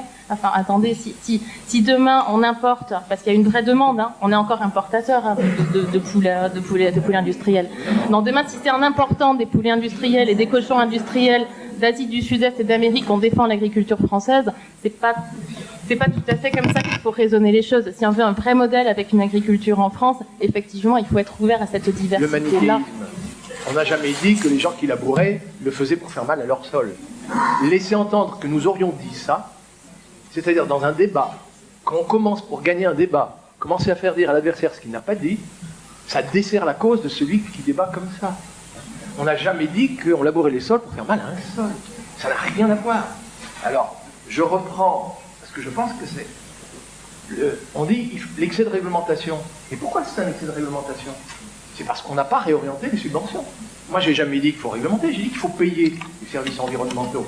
Mais c'est parce que le syndicalisme agricole a maintenu les subventions à l'hectare en disant qu'il ne faut rien changer, etc., que du coup, on a été obligé de mettre des éco-conditionnalités et des excès de réglementation. Mais les agriculteurs payent très cher une stratégie syndicale erronée. Il est évident qu'il faut d'abord que les agriculteurs réagissent en fonction de rapports de prix et que travaillant pour leur intérêt privé, c'est parfaitement leur droit, le revenu de la famille, ils soient dans des rapports de prix qui les incitent à faire les systèmes de production les plus conformes à l'intérêt général. Et dire tous les systèmes existent, et c'est très bien, ben, je vais vous dire, c'est quand même une façon de laisser entendre qu'il n'y a aucun système qui mériterait d'être dénoncé. Et du coup, les perturbateurs endocriniens, toutes ces choses-là, c'est silence. Il n'y a rien à voir. Ça, c'est défense syndicale du monde agricole, pour fréquenter effectivement plutôt le monde non agricole, mais je fréquente quand même le monde agricole, rassurez-vous, ça fait le plus grand mal au monde agricole de se défendre avec le déni, avec on vous fait dire ce que vous n'avez pas dit, chez l'excès de réglementation, n'empêche qu'on a fait tout pour que ce ne soit pas le paiement des services environnementaux, mais des subventions directes et la mendicité qui continue. Ça, effectivement, je comprends pas l'excès de réglementation, je crois que je ne supporterai pas, mais il est évident que les réglementations européennes pour tous les terroirs de 28 pays uniformes pour éviter les distorsions de concurrence, excusez-moi, c'est soit contre-productif, soit inefficace, mais c'était évident que ça allait amener les agriculteurs dans cette tambouille. Et puis alors la filière d'où les bas de gamme, ben, je suis désolé, oui, mais, y compris Stéphane Le Foll, lui, breton et Hudassar, il sait qu'à la tonne de poulet, le poulet de Loué crée plus d'emplois que les poulets doux. Alors évidemment, dans l'urgence, il est obligé de subventionner, éviter la fermeture des abattoirs, etc. On nous demande encore de subventionner sans changement du système de production. Mais continuer de subventionner un système de production qui est sans avenir, parce que les vrais poulets, nous les importons, et que nous, on exporte vers l'Arabie Saoudite des poulets concurrents élevés comme ceux du Brésil, ben c'est évident que ça n'a aucun avenir. Et je pense que celui qui est le plus utile pour les agriculteurs, pour les sortir de cette situation dans laquelle sont les bonnets rouges, on me dit, La poudre de lait, on a des avantages, on sait faire, parce que ça va être un lait, vous allez voir, pour les enfants en Chine. Mais n'oubliez pas d'abord que si les Chinois investissent dans les tours de déshydratation, c'est quand même qu'il y a des subventions, nos impôts subventionnent, et donc effectivement ça rend la chose rentable. Et n'oubliez pas que les Chinois font exactement les mêmes investissements en Uruguay, en Irlande et en Nouvelle-Zélande, et avec des techniques identiques. Donc ne me faites pas croire que la poudre de lait avec un robot de traite et 60 vaches sera compétitive avec certaines fermes des 1000 vaches ici ou là, dans lesquelles parfois le lait n'est qu'un sous-produit du méthane. Car regardons les choses en face. Moi je pense que le meilleur qu'on puisse faire aux agriculteurs, en tout cas les scientifiques, c'est leur rôle, c'est de leur dire, même si je comprends que c'est assez dur à entendre ça par contre je comprends que le modèle dont vous me dites quel est son avenir, si on ne bouge pas, c'est nul, c'est la catastrophe, c'est l'exode rural, c'est le sous-emploi, c'est l'industriel sans agriculture, elle ne sera pas rentable, parce qu'on n'est pas sur les produits industriels rentables. Je comprends que c'est dur à dire, mais moi vous m'avez demandé quel modèle, moi je propose qu'on change, et que cette fois on décide, alors évidemment en fonction des agroécosystèmes, en s'inspirant de l'agroécologie, faire l'usage intensif des ressources naturelles qui ne coûtent rien, les rayons du soleil, les gaz carboniques, l'azote de l'air, et économe en énergie fossile, et que pour les éléments minéraux, on utilise au mieux les racines de concombre, les champignons piquants. Et on recycle avec du fumier. Je trouve que ce n'est pas complètement idiot. Oui, je suis très objectif sur cette question-là. Le projet Estrade me dit que je serai tombé dedans. Là, on parlait que les réglementations énervent les agriculteurs. Non, la réaction de l'agriculteur serait de dire si j'ai 18 mg ou 50 mg, c'est que j'ai mal bossé, c'est que je ne suis pas pro. Je ne dois pas avoir de nitrate dans mes eaux. Si je travaille correctement, je dois recycler mes éléments. Mais je voudrais citer une histoire. En 2000, Lydia a organisé un voyage de 10 céréaliers français, on les avait répartis sur l'ensemble du territoire, et on les a emmenés au Brésil. On les a emmenés au Brésil et Lydia avait organisé un voyage où on démarrait à 700 mm d'eau dans le sud du Rio Grande do Sul et on a terminé sur le Mato Grosso avec 3 mètres d'eau par an. Et ce qui est amusant, c'est qu'il y avait un breton dans l'eau. Alors d'abord, c'était drôle parce qu'il y avait des bosserons, c'est des gars qui roulaient un peu les caisses, c'était quand même des gros pour pouvoir se payer un voyage au Brésil. C'était quand même des gars qui avaient 200 hectares, 300 hectares, donc ils roulaient des caisses, ils se pensaient des gros caïds. Et puis, le premier agriculteur chez qui on est arrivé, il avait 900 hectares, il s'excusait d'être un petit de la région de Gros. Donc, les bosserons, ils ont mis un petit peu de... Ils ont baissé un peu les yeux. Et ce qui était drôle, c'est que quand nous sommes sortis de l'aéroport de Rio Grande do Sul, on est monté dans un bus avec les agriculteurs et on passe devant une énorme usine, il y avait écrit Doux. Et il y a le breton qui me dit « Oh, c'est marrant, ça a le même nom que l'usine Doux à côté de chez moi. » Non, mais je lui dis « C'est pas, ça a le même nom, c'est une usine Doux. » Parce que M. Doux, il a compris qu'on gagnait beaucoup plus de pognon en faisant du poulet au Brésil, en les revendant en France, qu'en faisant du poulet en Bretagne. Après, il s'est fait financer par la France, et puis voilà. Et puis, les agriculteurs, ils ont commencé à s'ouvrir les yeux qu'effectivement, M. Doux, il avait son soja sur place au Rio Grande do Sul. Il n'avait pas besoin de l'importer du Brésil, et qu'il remplissait des bateaux de poulet, que ça rapporte plus d'argent que de remplir un bateau de soja. Et ça, c'est intéressant de faire voyager les agriculteurs français parce qu'ils comprennent que le modèle industriel, où ils sont cuits, on les a emmenés chez un gars qui avait 50 000 hectares dans le Mato Grosso. Le type, il avait un parc de moissonneuses-batteuses. Nous, on travaillait avec des gars qui ont des semoirs, enfin, pour vous donner une idée, hein, des gars qui ont des semoirs de 24 mètres de large, qui sèment 200 hectares par jour avec un seul bonhomme. Vous voulez vous battre avec des petits territoires français à 300 hectares. Pour vous donner une idée, là, on travaille avec un Argentin, il a 30 000 hectares. Sa ferme, les non-stop, il ne fait pas de demi-tour avec ses moissonneuses-batteuses avant 30 km. Entre le début de sa ferme et la fin de sa ferme, il passe de 600 mm d'eau à 950 mm d'eau. Et son rendement donc augmente au fur et à mesure que donc les moissonneuses-batteuses arrivent sur un chemin, les remorques l'attendent, jamais une remorque dans les champs, aucune compaction, il vide son grain dessus, la boiteuse repart pour 30 km et à chaque fois il y a une remorque qui attend. Voulez-vous battre contre des gens comme ça, avec le modèle français? Il est perdu d'avance, ce modèle, soi-disant. Pour faire une France des terroirs, comme a dit Marc Dufumier. Aujourd'hui, il y a une partie de la société qui voit un peu nos exploitations comme dans Martine à la ferme. Et quelquefois, ce qui nous agace un peu, c'est... En gros, c'est un peu le small is beautiful, et puis il y a 100 ans, on était avec la charrue et les bœufs, alors c'était mieux. Et on a envie de dire aux gens, mais non, enfin, regardez, aujourd'hui, c'est sûr, ça a évolué, on est dans un contexte différent, mais regardez les efforts qu'on fait, regardez les pratiques qu'on met en place. Les premiers destinataires de l'agriculture, c'est ceux qui mangent les produits de l'agriculture, c'est-à-dire, c'est tout le monde. Et donc, ça pose évidemment la question de l'intérêt général. Et on n'a pas posé la question de l'intérêt général. Alors, moi, je vais émettre une hypothèse de ce que devrait être l'agriculture de demain. C'est une agriculture qui rend service, qui porte l'intérêt général. Et le premier d'entre eux, c'est d'entretenir les paysages, certes. C'est de nourrir les Français, les Européens, et pas forcément le monde. C'est d'apporter aux Français et aux Européens des aliments de qualité. Quand je dis qualité, ça veut dire des qualités gustatives et des produits variés, et qui leur permet d'être en bonne santé. Et puis pour être en bonne santé, il faut produire sans empoisonner les terres, l'air et l'eau, et les animaux, et enfin et les destinataires dont je parlais tout à l'heure, c'est-à-dire ceux qui mangent. Okay. Les bon, humains qui mangent. On avait demandé que vous adressiez plutôt... Alors, je vais juste finir parce que les acteurs majeurs, c'est les agriculteurs évidemment, et les agriculteurs, il faut préserver leur emploi et leur offrir des emplois de qualité, durables, qui soient eux-mêmes en bonne santé physique et mentale, puisqu'il y a beaucoup de suicides, on l'a dit, donc c'est effectivement que le modèle est malade. Et puis, il faut qu'ils aient des revenus justes et élevés, de manière à ce qu'ils apprécient le métier qu'ils font. Voilà. Et si le premier driver, c'est la subvention, eh bien oui, payons les agriculteurs pour qu'ils rendent les services que je viens de citer. Et je voudrais interroger donc les 5 intervenants pour qu'ils nous disent comment on peut faire évoluer la politique agricole commune, puisque c'est le driver majeur, visiblement, pour faire évoluer l'agriculture dans les 10 ans. Merci. Bon, qui commence? Moi, déjà, le problème de la sécurité alimentaire, il est plus réalisé en Europe. L'Europe est le premier importateur mondial d'aliments. Donc, si on veut que l'agriculture européenne soit à nouveau capable de nourrir l'Europe, il va falloir remettre des bras dans l'agriculture, et je ne sais pas si c'est faisable. Ça, c'est une question que je pose. Est-ce qu'on peut remettre des bras dans l'agriculture maintenant que la terre a été donnée, puisque on a montré que les fermes de 100 hectares, elles ont pas mal grandi. Si vous demandez à ces gens, il va falloir repartager un peu le gâteau. Puis, ça me paraît très, très, très difficile à réaliser. Je ne vois pas comment l'Europe va à nouveau être capable de se nourrir. La France ne fournit que 35% de ses fruits et légumes. Hein. Elle est obligée d'importer 44% de ses poulets, etc. La France ne se nourrit plus. Elle s'est nourrie jusque dans les années 60-70. Depuis qu'on a fait la Révolution verte, vous ne mangez plus. S'il y avait une guerre, ce serait dramatique. L'agriculture française ne fait plus le service que vous demandez. Oui, parce que là, je ne comprends plus. D'une main, on n'arrive plus à se nourrir, et de l'autre, il faut adopter des modèles agricoles qui produisent moins. Puisque avec le bio, on sait que le rendement est plus faible. Mais pas du tout, c'est absolument pas ça. Il faut des bras pour produire. Vous êtes en train de confondre productivité à l'hectare et productivité par agriculteur. Nous sommes à l'heure actuelle dans une forte productivité par agriculteur. Chaque agriculteur produit beaucoup, mais comme il n'y en a plus beaucoup, ça ne nourrit pas les Français. Et si vous voulez avoir une forte productivité au mètre carré, il faut beaucoup de main-d'œuvre.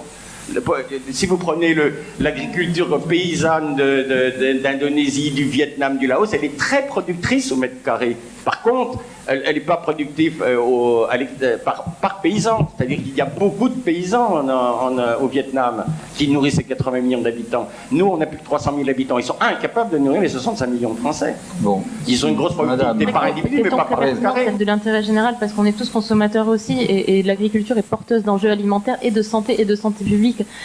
Après, je reviens vraiment sur le sujet de l'importation parce qu'aujourd'hui, effectivement, on n'est plus du tout autosuffisant dans notre manière de nous alimenter et dans l'orientation des politiques publiques de la PAC. Produire, c'est vraiment plus la priorité en fait. Enfin, produire au sens de rendement ou en fait, ça ne gêne plus personne au niveau des politiques publiques européennes notamment d'importer massivement. Et ça, aujourd'hui, c'est une vraie problématique pour contrôler nos enjeux alimentaires et de santé et de recherche. Et aujourd'hui,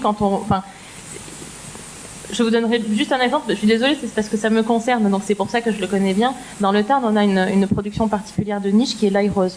C'est l'ail rose de Lautrec. Enfin voilà, on a quelques producteurs d'ail rose et on arrive encore à faire vivre cette production-là. Il y a de plus en plus de mal parce qu'il y a très peu d'innovation qui est faite sur cette filière, très peu de recherche variétale. Enfin bon, c'est déjà compliqué.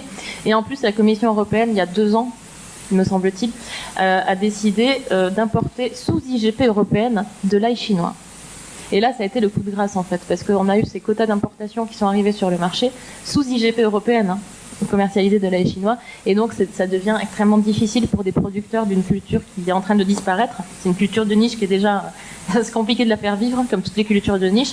Aujourd'hui, ça a été ce coup de grâce-là. Et on a énormément de problèmes de concurrence, et notamment sur ces types de production. Et ça, aujourd'hui, pour les consommateurs et pour les agriculteurs, c'est un vrai problème. Là, je crois qu'on est tous d'accord sur ces enjeux-là. Quand même la qualité de la nourriture. Hein, donc, ouais, effectivement, on est extrêmement dépendant pour un grand nombre de produits agricoles. C'est-à-dire que notre balance commerciale est excédentaire. Ça peut être très clair.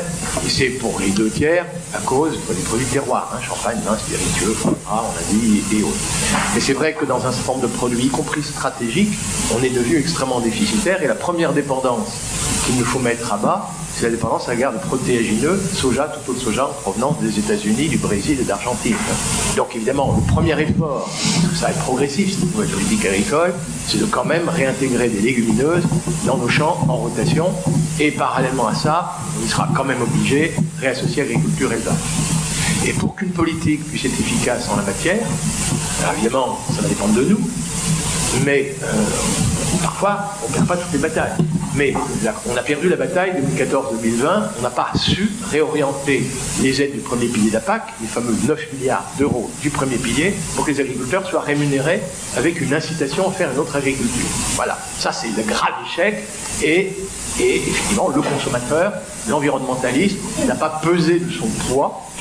Certains lobbies, qui ne sont d'ailleurs pas que agricoles, mais dans lesquels il y a quand même le syndicalisme agricole, a voulu jouer la carte de l'ancien, et c'est la catastrophe, c'est la réglementation dont on a parlé tout à l'heure. Ça, c'est dramatique. Maintenant, est-ce qu'on perd toutes les batailles, y compris sur le plan international? Je dis tout de suite, dans les combats qu'il faut mener, y compris pour un jour, y compris faire des protéines, il va falloir effectivement que rien ne soit signé dans les accords transatlantiques avec le Canada, le CETA, et avec les États-Unis, le TAFTA. Mais il va de soi que nous ne pouvons pas gagner ces accords si, parallèlement, l'Europe impose aux pays africains des accords de partenariat économique qui proposent à des gens qui travaillent à la main le même libre-échange. Parce que alors là, je veux dire, les écarts de productivité entre une femme qui repique du riz à la main et un paysan de Camargue, c'est 1 à 200. Il y a 200 fois plus de travail agricole dans le sac vendu par le paysan malgache que par celui vendu par un agriculteur de Camargue. Donc on s'échange au même prix. Des rapports dans lesquels on a 200, ça veut dire qu'on va à une rémunération 200 fois inférieure. Ça, il faut mettre fin. Mais si vous voulez qu'on gagne sur le CETA, le TAFTA, il est évident que dans la négociation internationale, il faut surtout que les pays africains, les pays du Sud, soient du côté de l'Europe. Mais il ne faut donc pas leur faire du tort. Et par contre, d'abord, je vous signale que les accords qu'on voulait signer au sein de l'OMC, je vous signale, ils n'ont pas été signés. Pascal Lamy a quitté la présidence, ça n'a pas été signé. Pourquoi? Parce qu'on s'est remué. Seattle, Cancun, il y a des gens, y compris en Afrique et chez nous, qui se sont opposés. Et moi, je demande dans les syndicats agricoles, qui vraiment s'est opposé? C'est-à-dire, qui est à l'origine du fait qu'un certain nombre d'accords léonins échouent? C'est-à-dire, et là, je crois qu'il faut aussi savoir assurer. Mais, y compris, on parlait de l'artificialisation, c'est-à-dire le bitume des terres agricoles.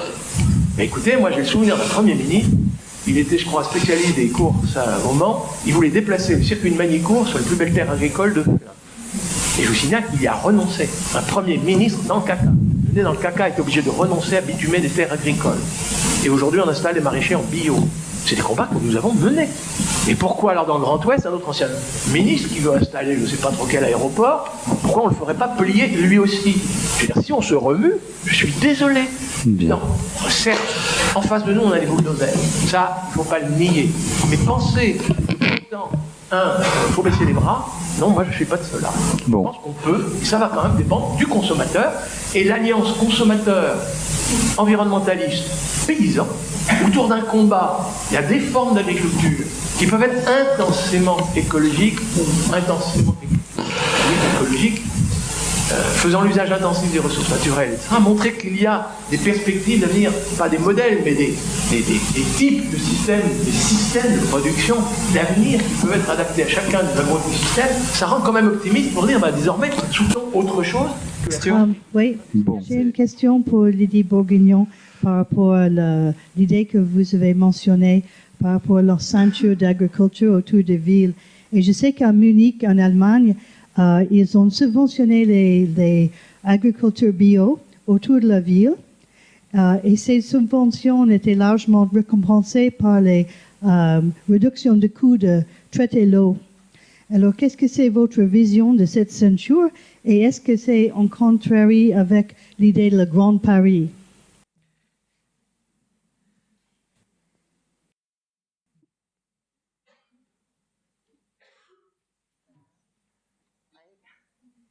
Effectivement, autrefois, Paris avait sa ceinture maraîchère.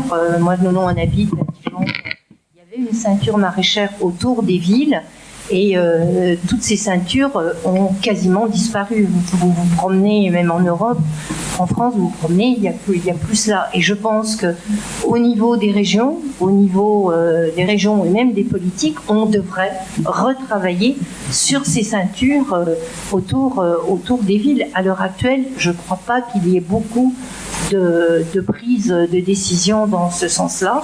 Quand il y a des terrains autour des villes, très souvent, ces terrains-là sont partis en rocade, en supermarché, et la preuve en est du Grand Paris. Marc parlait de l'aéroport de Nantes, qui est le futur aéroport, il y en a déjà un, et on va en refaire un. Je me souviens, on nous a demandé, des agriculteurs de la région c'était à Beauvais, ils voulaient faire un deuxième aéroport, et en fait là les agriculteurs ont demandé, se sont battus, ont demandé des expertises, et en fait cet aéroport ne s'est pas fait. Donc là il y a eu un gain, il y a eu en disant c'est des terres cultivables, on ne va pas remettre du béton sur quand même des très très belles terres. Mais pour l'instant il n'y a pas beaucoup de décisions là-dessus. Pour revenir sur une notion de qualité que vous avez posée, mais vous ne attendez. pouvez avoir de la qualité dans les légumes que si vous avez une activité. La recherche sur le bio spécifiquement n'a pas eu l'ampleur de ce qu'on a pu faire pour accompagner un autre modèle d'agriculture. Et c'est ce que je disais tout à l'heure. Je veux dire, moi j'ai foi, malgré ce qu'on dit, la coexistence de différents systèmes, mais pas, quand je dis différents systèmes, c'est différents modèles de production, tout en cherchant bien entendu à pallier les défauts de certains. Parce que on est à peu près tous d'accord autour de la table sur le fait qu'il faut rejeter le modèle unique. Le problème, j'ai l'impression, c'est qu'il y en a qui ne rejettent pas les mêmes. Qui ne donnent pas le même poids aux différents modèles. Voilà. Alors pour en venir au bio, c'est une très bonne idée. Les choses sont en train de changer. Mais ce qu'il faut bien savoir aussi, c'est que ça va être très difficile parce que tout le modèle de recherche en France s'est construit dans les années 50-60, au lendemain de la Deuxième Guerre mondiale, autour de l'idée, qu'on sait maintenant qu'elle n'est pas bonne, d'aller vers un modèle unique. On a mentionné à un moment donné la ferme de 100 hectares, conduite par une famille hyper performante, etc. Et l'observation de l'état de l'agriculture actuelle montre que vous n'avez jamais réussi à atteindre ça, qu'au contraire, ça évolue un peu dans tous les sens avec une très grande diversité de formes.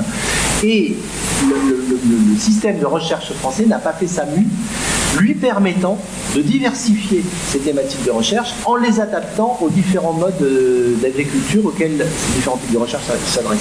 Alors de manière très concrète, par exemple sur l'azote, voilà, on a quand même beaucoup travaillé sur le bilan, sur la manière finalement d'apporter intelligemment l'azote minéral et pas suffisamment investi dans la façon de nourrir des cultures en apportant de l'humus, de la matière organique, en insérant des légumineuses, etc. Donc je suis d'accord avec ça, il faut qu'on essaye quand même de faire... Je me réjouis du fait que vous êtes les 5 d'accord avec le fait qu'on soit dans une transition agricole et qu'il faut plus de diversité. Par contre, j'ai été un petit peu déçu par votre position, Madame Imard, parce que j'ai l'impression que votre réflexion est un peu statique et je pense que c'est normal puisque vous êtes du syndicat et que vous voulez protéger les filières et c'est de là dont vous parlez d'innovation. Pour vous, les innovations sont en fait pour protéger cette filière. Par contre, justement, alors je préfère challenger finalement ces personnes à ma droite. Est-ce que finalement le défi d'une agriculture qui respecterait l'agroécologie, c'est l'autonomie alimentaire?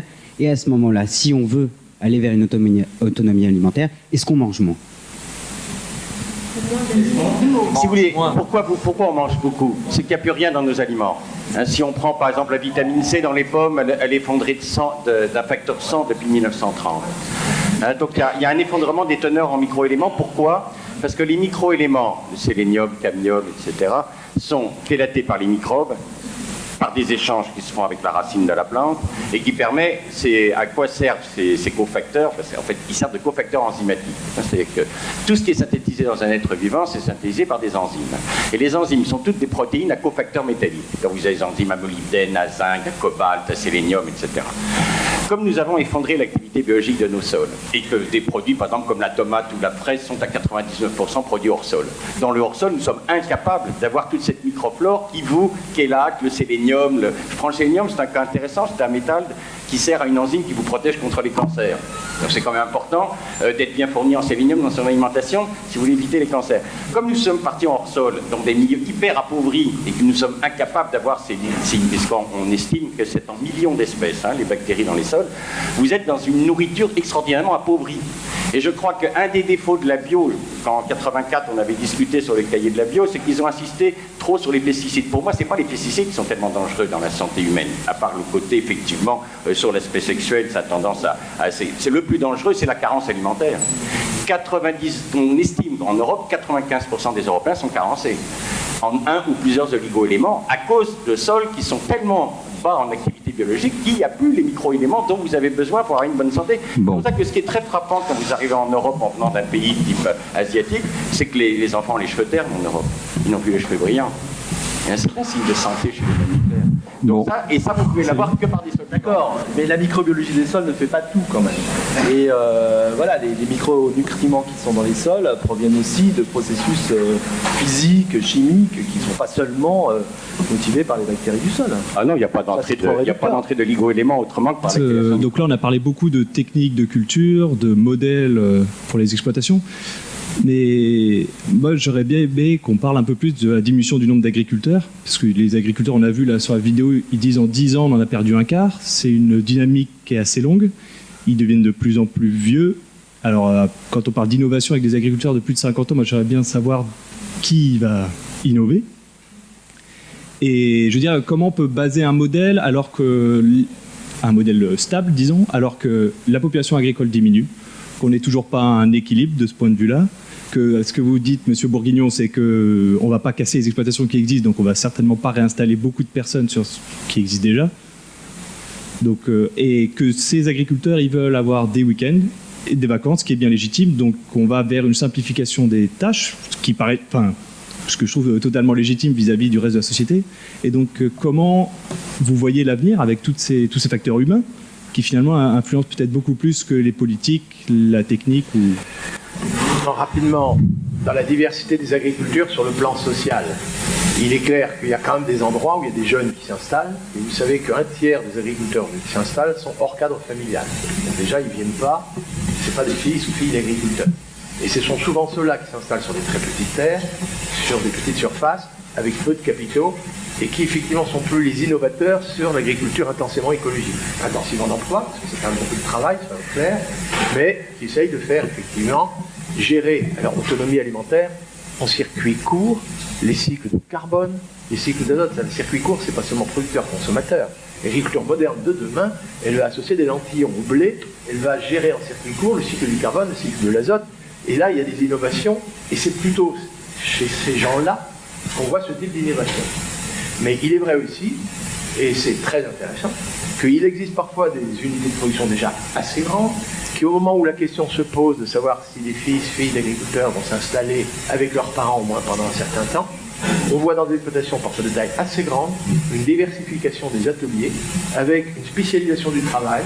Ça permet l'association agriculture-élevage dans un très grand nombre de cas, pas dans tous, hein, il y a une très grande diversité, et ça permet effectivement aux gens qui sont à la fois très proches, hein, humainement parlant, un peu spécialisés, c'est-à-dire chacun a son boulot, etc., et néanmoins ils sont substituables. C'est-à-dire que ça permet effectivement de mener une agriculture qui est donc plus intensive en emploi, puisque ça crée de l'emploi, ça crée de la valeur ajoutée à l'unité de surface, hein, je ne dis pas forcément du rendement, de la valeur ajoutée, c'est-à-dire le rendement moins les valeurs détruites à l'hectare, et ça c'est quand même très encourageant. Sachez que quand même on voit aujourd'hui ce point, un certain nombre de ces exploitations où malgré leur taille, on voit aujourd'hui une intensification écologique et une intensification d'emploi. Ça, il faut vraiment l'encourager. Et je ne vous cache pas, je reviens toujours, si nos politiques agricoles encourageaient ça, eh bien, je vais vous dire, on aurait déjà bien avancé dans l'autonomie alimentaire, avec évidemment moins de dépendance. Je vais lever un peu contre l'idée un peu toute faite que des agriculteurs de plus de 50 ans n'étaient pas capables. Et donc je pense que l'innovation, c'est pas aussi seulement l'intensification écologique. Il y a d'autres façons d'innover en agriculture. Il faut quand même aussi relever un peu le gant. Il y a des innovations technologiques tout à fait intéressantes qui peuvent être permises par exemple par le développement de l'Internet 2.0. Et donc faire de l'agriculture de précision dans des systèmes de grande surface, c'est quelque chose qui peut être très bénéfique pour l'environnement. Encore une fois, il ne s'agit pas de défendre l'agriculture productiviste, mais il s'agit de maintenir. Et là, je ne suis pas d'accord avec toi, parce que toi, tu vois que l'emploi dans le secteur agricole. Et moi, je suis sûr que maintenir des exploitations performantes, ça permet de générer des emplois induits. Et développer des technologies, des très hautes technologies dans de l'agriculture sur des grands systèmes céréaliers, ça permettra d'une main de corriger les dérives par rapport à l'environnement, qu'il ne faut pas nier, je suis complètement d'accord, de l'autre main de faire vivre des filières d'agroéquipement en France. Il y a un rapport là qui vient d'être fait par Bournigal, le patron d'IRSTEA, tout à fait intéressant à cet égard. Et ça, j'y crois aussi. Et vous devez y croire aussi, parce que si tout le monde se met à étudier les écosystèmes, il va y avoir une dérive dans l'autre sens. C'est une super question, parce que s'il y a bien dans le syndicalisme majoritaire une cause à laquelle on est très, très, très attaché, notamment aux jeunes agriculteurs, c'est le RGA, le renouvellement des générations en agriculture. Et c'est pour nous quelque chose d'essentiel, c'est toujours notre priorité d'action. Et pour nous, les installations, elles doivent se faire. On voit que la population agricole diminue, on voit que le renouvellement a du mal à se faire, que les entreprises ont du mal à se renouveler, que quand il y a des départs en retraite, la transmission, elle n'est pas forcément là, pour plein de raisons. Pour des raisons économiques, parce que c'est plus rentable, parce qu'elle n'est pas attractive, pour des raisons de vivabilité, parce qu'il y a effectivement ces problèmes humains d'enclavement. C'est un mode de vie que tout le monde ne... Voilà. Et puis c'est un métier aussi où il y a des contraintes. C'est un super... Enfin voilà, on le fait tous par passion, mais justement c'est un métier passion. Et c'est justement parce que c'est un métier passion que tout le monde ne peut pas le faire. Tout le monde peut parler d'agriculture et proposer des modèles agricoles, mais être agriculteur, c'est quelque chose qui nous engage tout le temps, en fait. Et voilà, ça fait partie. Il y en a d'autres, des métiers qu'on fait pas passion, mais celui-là, ça en est vraiment. Donc, c'est ça aussi qui. Oui. Alors, à l'heure actuelle, nous dépensons 10 calories fossiles pour faire une calorie alimentaire. En plein sol, en moyenne, hein, et en hors sol, c'est 36 calories de fossiles pour faire une calorie alimentaire. C'est la première fois dans l'histoire de l'humanité que l'humanité fait dépendre son alimentation d'une ressource non renouvelable, qui est le pétrole, alors que pendant 7000 ans, il l'a fait dépendre du soleil, qui est une méthode extrêmement renouvelable, elle, au contraire. Donc c'est vrai que là, c'est une véritable réflexion. C'est une vraie réflexion, c'est pourra-t-on faire une agriculture qui dépend du soleil et non pas du... Oui, c'est sûr que le bétail mange plus de la moitié de nos céréales, puisqu'on a remplacé les modèles pâture par des modèles maïs, irrigués, etc. Donc c'est vrai que bon, ça a été des choix sociétaux. Hein. On a souligné le fait qu'effectivement, on est entré, et là personne ne peut le nier, dans une phase de transition par rapport à l'agriculture.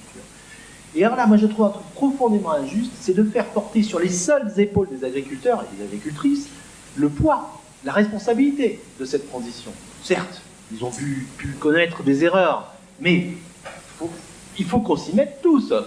Et là, je vais faire comme Marc, là. Je vais essayer de bouger les poules. Il faut qu'on bouge. Et qu'on bouge aussi sur l'ensemble de la chaîne alimentaire.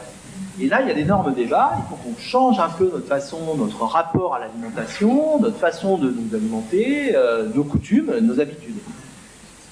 Alors maintenant, à partir de là, je ne vais pas dire qu'il faut qu'on diminue de 10, 20, 30, 40% de notre consommation de viande, si on veut un vrai modèle agricole. Ce que je veux dire quand même, c'est qu'à travers votre question, il y a quand même une idée fondamentale que doivent, autour de cette transition de notre agriculture, se mobiliser non seulement les agriculteurs, mais aussi tous les autres. Les filières qui, derrière, commercialisent leurs produits, les consommateurs qui doivent, enfin je ne vais pas trop aussi dire de tout fait, mais manger un peu différemment, des produits peut-être moins parfaits. On voit deux clans, hein. Il y aurait des intensifs d'un côté, des bio de l'autre. Mais non, juste une chose, ne serait-il pas, vous avez dit travailler ensemble. Alors, est-ce qu'il ne serait pas intéressant de remettre en cause, ou même d'émettre la FNSEA, qui, à mon avis, est un syndicat qui contrôle tout. Ils n'ont pas de liberté, les paysans, puisqu'ils sont complètement... alors, ils nomment les ministres, ils nomment les dirigeants de, je sais pas quoi, de la recherche, ils dirigent les recherches. Est-ce qu'il n'y a pas... Non, mais c'est vrai, en tant que consommateur, on le voit, on s'en rend bien compte. Donc, est-ce qu'il n'y a pas un moyen de retrouver votre liberté et travailler ensemble? Je pense à l'Autriche, par exemple, qui est un pays qui est un modèle pour les consommateurs, en tout cas. Tout. Bon, je sais pas. Moi, je suis agricultrice. Je suis jeune agricultrice. Je suis installée depuis 4 ans et demi sur mon exploitation dans le Tarn. Je produis des céréales. Je produis des semences. Donc, en céréales, mon assolement, c'est du blé dur, c'est du blé tendre, c'est du colza, du tournesol, des pois aussi que j'ai réintroduit. En semences, je fais du maïs, des bases de maïs, du soja, de la luzerne, multiplication de semences. Je me suis engagée aux jeunes agriculteurs, donc quasiment depuis mon installation, parce que je pense que les syndicats ont vraiment des choses à porter dans la représentation du monde agricole. Je donne mon avis, vous me posez une question, je réponds. Aujourd'hui, on défend des dossiers qui sont nombreux et qui font sens. Par exemple, je prends nos priorités de mandat au niveau des jeunes agriculteurs. Aujourd'hui, c'est d'abord le RGA, le renouvellement des générations en agriculture, on en a parlé tout à l'heure. C'est aussi l'environnement, parce qu'aujourd'hui, on sait qu'il y a un vrai défi de ce point de vue-là, et il faut qu'on avance et qu'on travaille là-dessus. Et c'est la distribution. C'est-à-dire aujourd'hui, au niveau de l'alimentation, comment pouvoir, nous, agriculteurs, récupérer des marges sur nos productions, sachant que sur un billet de 100 € que le consommateur va dépenser dans un supermarché, 7 € sur ces 100 reviennent aux producteurs. Et ça, ce sont les 3 priorités de mandat qu'on a définies. Donc, les raccourcis avec FNSEA, jeunes agriculteurs, syndicalisme majoritaire, agriculture intensive, subvention, enfin, faut arrêter. Très sincèrement, faut arrêter. Moi, je ne défends pas l'agriculture intensive et je ne me situe pas dans un clan. Je dis qu'aujourd'hui, il n'y a pas d'agriculture industrielle en France, ou alors on n'a pas la même définition du mot. Quand on a des feedlots avec 40 000, 50 000 animaux, quand on a, comme au Mato Grosso, des exploitations où il y a 30 moissonneuses-batteuses qui, effectivement, ne touchent jamais terre parce qu'il y a des remorques qui arrivent, je peux comprendre que ce soit de l'agriculture industrielle ou intensive. En France, ça n'existe pas. Il n'y a pas d'agriculture industrielle intensive en France. C'est un débat plusieurs modèles qui existent. Et ce qu'on essaie, c'est pas de se dire on défend un modèle plutôt que l'autre, mais c'est de dire il faut de la place pour tout le monde. Il faut que chacun puisse faire ses choix, trouver son marché et trouver les consommateurs. C'est tout. Il n'y a pas d'idéologie particulière pour dire on défend l'agriculture intensive ou non, on défend une agriculture viable et transmissible. Mais bien sûr, aux jeunes agriculteurs, enfin, on est plusieurs bio, on a un groupe bio, dans le groupe environnement, on n'est pas en train d'opposer, je comprends pas pourquoi, c'est toujours ce cliché sur l'opposition. Alors, je crois qu'il y a des confusions de termes, mais qui, je crains malheureusement, sont quand même un peu savamment entretenues, mais je ne veux pas faire très attention. Agriculture industrielle, c'est opposable à agriculture artisanale. Et agriculture familiale, c'est opposable à agriculture capitaliste. C'est-à-dire, quand on parle des grandes unités de production, la ferme de 40 000 hectares de canne à sucre que j'ai visitée au Brésil, Louis Dreyfus Commodities, c'est une exploitation française, c'est une exploitation capitaliste. Les gens investissent du capital, ils n'investissent pas leur propre force de travail, et donc, quand ils disent rentable, c'est le taux de profit, ça rapporte un taux de profit au moins égal à ce qu'on aurait dans l'immobilier ou dans d'autres secteurs de l'activité. Cette agriculture-là, quasiment en France, nous n'en avons pas. Il faut être très clair. Et cette agriculture-là, sachez-le, elle est très extensive. C'est de la monoculture, ça ne produit pas beaucoup de valeur ajoutée à l'hectare, et ça produit un sucre le moins cher au monde, parce que justement, on amortit le capital sur d'énormes extensions.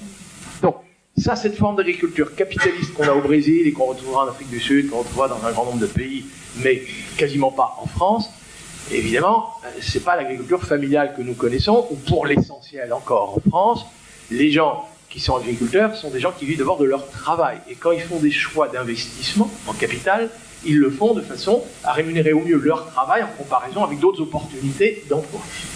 Voilà. Et puis certains, quand ils tombent en faillite, c'est raté, et puis il n'y a pas toujours de l'emploi à l'extérieur. Ça aussi, c'est des choses qui peuvent arriver. Mais l'agriculture industrielle, par contre, c'est celle qui a appliqué à des agroécosystèmes extrêmement complexes des processus inspirés d'industrie. Et souvent d'ailleurs, et je rejoins ce que tu as dit tout à l'heure, Jean, les agriculteurs, pour une part, ne sont pas les pionniers de ce qui leur est arrivé, parfois même ils sont victimes.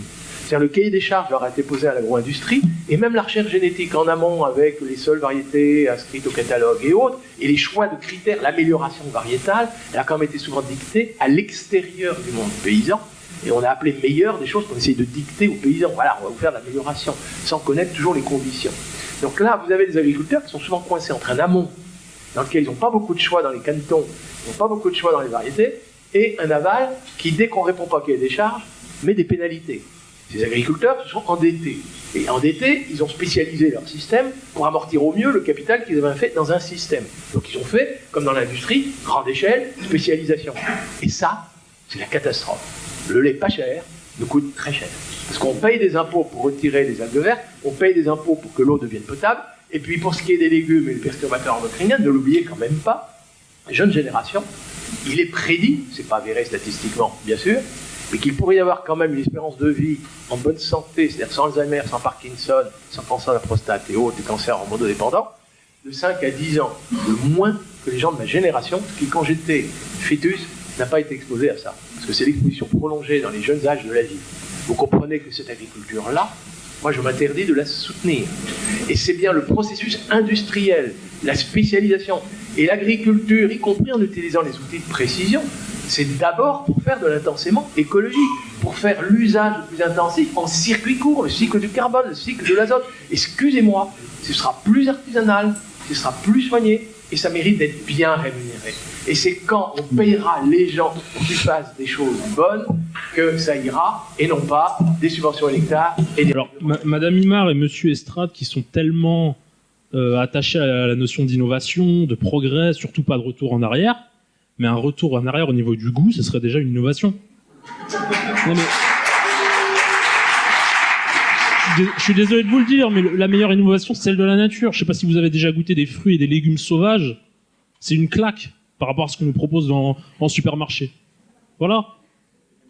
Donc. Alors, le goût. Et la normalisation des produits et leur lien aux façons de produire. Non, rapidement. Attendez, madame. Je ne sais pas par où commencer. Sur le goût, donc vous me dites en gros que les légumes, les fruits industriels, tout ça dans les filières n'ont pas le même goût que les légumes et les fruits sauvages, certes. Après, moi je veux bien entendre plein de choses sur les perturbateurs endocriniens, les pesticides, la consommation d'énergie fossile, et comme quoi l'agriculture qu'on fait en consomme. Après, ce que je ne comprends pas, c'est l'incohérence et l'hypocrisie de beaucoup de choses aujourd'hui qu'on vit. On a parlé des agriculteurs qui étaient pris entre l'amont et entre l'aval, entre certaines exigences de l'amont et de l'aval. Et au final, ce qu'on fait, et c'est pour ça que moi je défends toutes, et à JA, on défend, et c'est pas la FNSEA, Jeunes Agriculteurs, c'est indépendant, je rappelle, ce n'est pas une section jeune, hein, mais on défend tous les modèles d'agriculture parce que tout se consomme en France. Et que quand on a des citoyens qui raisonnent d'une manière, quand ils arrivent à la caisse, ils sont consommateurs et ils raisonnent toujours d'une autre manière. Donc aujourd'hui, plébisciter à la fois des produits de qualité, des filières courtes, des poulets fermiers, des fruits qu'on prend du goût, enfin voilà, plein de choses comme ça, il y a un marché pour ça. Et c'est pour ça qu'on encourage aussi la vente directe, les circuits courts, enfin plein de productions comme ça. Et il y a un marché aussi pour d'autres types de productions. Et c'est normal qu'on puisse s'y mettre et qu'on en vive. Et je prends tout le temps cet exemple-là parce que c'est quelqu'un que je connais bien, c'est un ami à moi qui est agriculteur en Languedoc-Roussillon et qui a un vrai problème au niveau de ses fruits et légumes. Et aujourd'hui, bon, lui, il vend à des grossistes et il y a des produits phytosanitaires qui ont été, des pesticides qui ont été interdits en France et qui sont encore autorisés chez nos voisins en Espagne. Et concrètement, ce sont des produits notamment pour lutter contre la mouche. Et la mouche, c'est un vrai problème parce que quand elle va pondre dans les tomates ou dans les fruits et légumes, en fait, ça rend les fruits ou les tomates hyper aqueuses. Elles ont un goût vinaigré, enfin, c'est dégueulasse. On peut pas les manger, elles sont pas belles, elles sont invendables, etc. Et nous, on a, nous, les producteurs français, on a le droit de traiter les fruits et légumes contre cette mouche-là sur un délai avant récolte maximum de 21 jours. Alors qu'en Espagne, ils ont plus de produits. Donc l'Espagne, chez nous, c'est quoi? C'est 100 km. Ils ont des produits autorisés qui sont différents, peut-être plus performants, entre guillemets, et eux, ils peuvent traiter jusqu'à 3 jours avant récolte. Résultat, qu'est-ce qui se passe? Ils arrivent devant les grossistes. Les grossistes, ils voient quoi? Ils voient nos fruits et légumes à nous, des producteurs français. Donc, goût vinaigré, si la mouche a pondu dedans, invendable, pas beau, etc. Donc, qu'est-ce qu'ils font? Ils achètent ce qui est vendu à côté par les producteurs espagnols. Et résultat, c'est qui est pénalisé? C'est pour ça que je dis c'est hypocrite. C'est qui est pénalisé? C'est à la fois le consommateur, parce qu'il va manger de l'espagnol ou de l'étranger, parce que ce qui vient de Turquie, ou du Maroc, c'est pas forcément mieux. Et c'est le producteur aussi qui est pénalisé, parce qu'il n'aura pas pu écouler sa récolte. Donc il y a un moment où on peut promouvoir beaucoup de choses, et on est d'accord sur ça, sur tous les modèles, mais aujourd'hui, si on ne défend pas certains autres modèles, c'est l'importation qui prend de la place, et c'est à la fois les producteurs qui mettent la clé sous la porte, qui en pâtissent, et les consommateurs. Parce qu'au lieu de manger quelque chose qui a certaines normes aujourd'hui, qui est tracé, il y a quand même une sécurité alimentaire qui est quand même énorme en France. Il y a eu un débat la semaine dernière, c'était la journée mondiale de... je sais plus, la santé sur les aliments, enfin je sais plus, il y a tellement de journées mondiales, mais voilà, il y avait quand même tous les intervenants qui disaient que la France était champion au niveau des bons élèves par rapport à la qualité alimentaire des aliments, que ce soit un résidu de pesticides et autres. Je suis d'accord, j'ai bien compris que la question que vous posiez, c'était la question du goût, mais aujourd'hui, on a quand même, ce qui fait mal au cœur, c'est de devoir compenser nos incapacités à nous, agriculteurs, à produire et à défendre notre viabilité de nos exploitations, et à côté de ça, de voir des importations massives de produits qui arrivent dans nos assiettes avec des qualités qui sont moindres, avec des savoir-faire qui sont plus bas de gamme, et avec des normes sanitaires, environnementales, sociales sur les salaires, et surtout qui sont systématiquement beaucoup moins sévères et pratiques que... Donc en somme, il faut plus de réglementation en Espagne. Non, mais on est dans un marché unique, on est dans un marché mondialisé, et à un moment, il faut savoir ce qu'on veut, quoi. Ou on veut une agriculture avec un seul modèle, et on défend un seul modèle, mais à ce moment-là, on ferme nos frontières, et on est cohérent. Ok, on va le développer, le modèle. Hein. Nous, c'est un choix de société. Moi, je suis agricultrice, je suis pas politique. Donc, à un moment, s'il y a des gens qui nous disent, voilà, on a fait un choix de société. L'agriculture de demain, c'est sans OGM, c'est sans pesticides, c'est sans intrants. Ok, on y va, mais on nous donne les moyens de le faire, et on ferme les frontières. Aujourd'hui, ce n'est pas possible de défendre un seul modèle dans le contexte et dans la réalité dans laquelle on vit, pour l'instant. C'est paradoxal, c'est hypocrite. Enfin, voilà. Je voudrais répondre sur le goût, parce qu'on travaille dans nos principaux clients sont les vignerons, ceux qui nous font vivre. Pourquoi? Parce que les vignerons, ils vendent directement On ne travaille pas avec des vignerons qui livrent à la COP, mais on travaille avec des vignerons qui font de la bouteille. Et c'est intéressant parce que quand on a commencé à travailler avec eux, il y avait un gros problème dans les vins français dans les années 70-80, c'est qu'ils se conservaient plus. Ils perdaient beaucoup de goût en bouche et ils commençaient à avoir des grosses critiques par les critiques les gens qui font des critiques sur les goûts des vins. Ça allait pas très bien. Donc on a travaillé avec des domaines, on a eu la chance nous continuons à travailler avec des très très grands domaines. Et ce qu'on a remarqué, c'est que lorsqu'on arrête le désherbage chimique qui représentait à peu près, quand on a commencé à travailler dans les années 90, à peu près 95% du vignoble français était intégralement désherbé chimiquement. On a commencé à faire des profils sur la vigne et qu'est-ce qu'on a vu? Il n'y avait plus d'enracinement. C'est que toutes les vieilles racines sur les vieux pieds étaient mortes. Il n'y avait que de la racine de surface, tout simplement parce que comme la porosité des sols avait été fermée par le désherbage et par la compaction, les racines de la vigne étaient remontées pour chercher de l'oxygène. D'où l'absence de goût de terroir qu'on voyait dans les vins. Donc on a travaillé avec des domaines, on a d'abord passé en biologie, puis après en biodynamie, et on a eu la chance d'avoir des vignerons qui ont accepté de faire des vraies expériences, de séparer leurs parcelles en moitié en biologie, moitié en biodynamie. Et ce qu'on a observé au niveau microbien, c'est qu'il y avait la même activité biologique sur les sols en biologie et en biodynamie à la surface du sol, mais on avait beaucoup plus d'activité microbienne en profondeur, et c'est le terroir, il est au fond, il n'est pas au-dessus pour le vin. Et ce qui est intéressant, c'est que quand on analysait les éléments, le sélénium, etc., et bien, il y en avait plus en solution, en profondeur, et donc on avait une explication de la notion, si vous voulez, de terroir. Et donc, ce qui a énormément intéressé les vignerons, et c'est pour ça que je prends une région comme la Bourgogne, quand on a commencé à travailler, il y avait 5 vignerons en bio, il y en a maintenant quand même 280 sur 1500, vous allez me dire, c'est encore majoritairement en chimie, mais bon, c'est vraiment un domaine qui est en train de passer en bio et en biodynamie, c'est sûrement le secteur de France qui bouge le plus. Alors une deuxième expérience, c'est les maraîchers. On a été appelés par des maraîchers qui étaient dans des vrais problèmes catastrophiques, hein, le maraîchage en France, il se porte pas bien sur le plan financier. Et je me souviens comme ça d'un maraîcher avec Lydia, c'était amusant, un maraîcher qui nous appelle parce son fils ne voulait pas reprendre, il se préparait à fermer son exploitation. On fait une étude de son terroir et on trouve un grand terroir à fraises, grand terroir à melon, grand terroir à asperges. Il n'avait jamais fait d'asperges de sa vie, il connaissait le melon et la fraise et on lui fait faire du plein champ en biologie. Là, voilà quelqu'un qui est passé effectivement de 50 tonnes de fraises à l'hectare à 25 tonnes, sauf qu'au lieu de la vendre au prix courant, il la vend à 7 € du kilo, donc il vit beaucoup mieux avec les 25 tonnes qu'avec les 50 tonnes. Pareil avec le melon, et ces asperges sont tellement bonnes qu'on les retrouve maintenant dans les grands restaurants. Donc voilà quelqu'un qui maintenant vit bien économiquement, parce qu'il fait de la qualité gustative et non pas de la quantité. Donc après, c'est des choix personnels. Enfin, les agriculteurs ou les vignerons, ils veulent faire des produits gustatifs ou pas. Et ça, je défends plusieurs formes d'agriculture, et pour lesquelles, bien évidemment, il faut corriger les défauts. Alors ces défauts sont de différentes natures. Sur certains systèmes, c'est des impacts trop violents sur l'environnement. Sur d'autres systèmes, les bio par exemple, c'est la productivité qu'il faut améliorer. Voilà.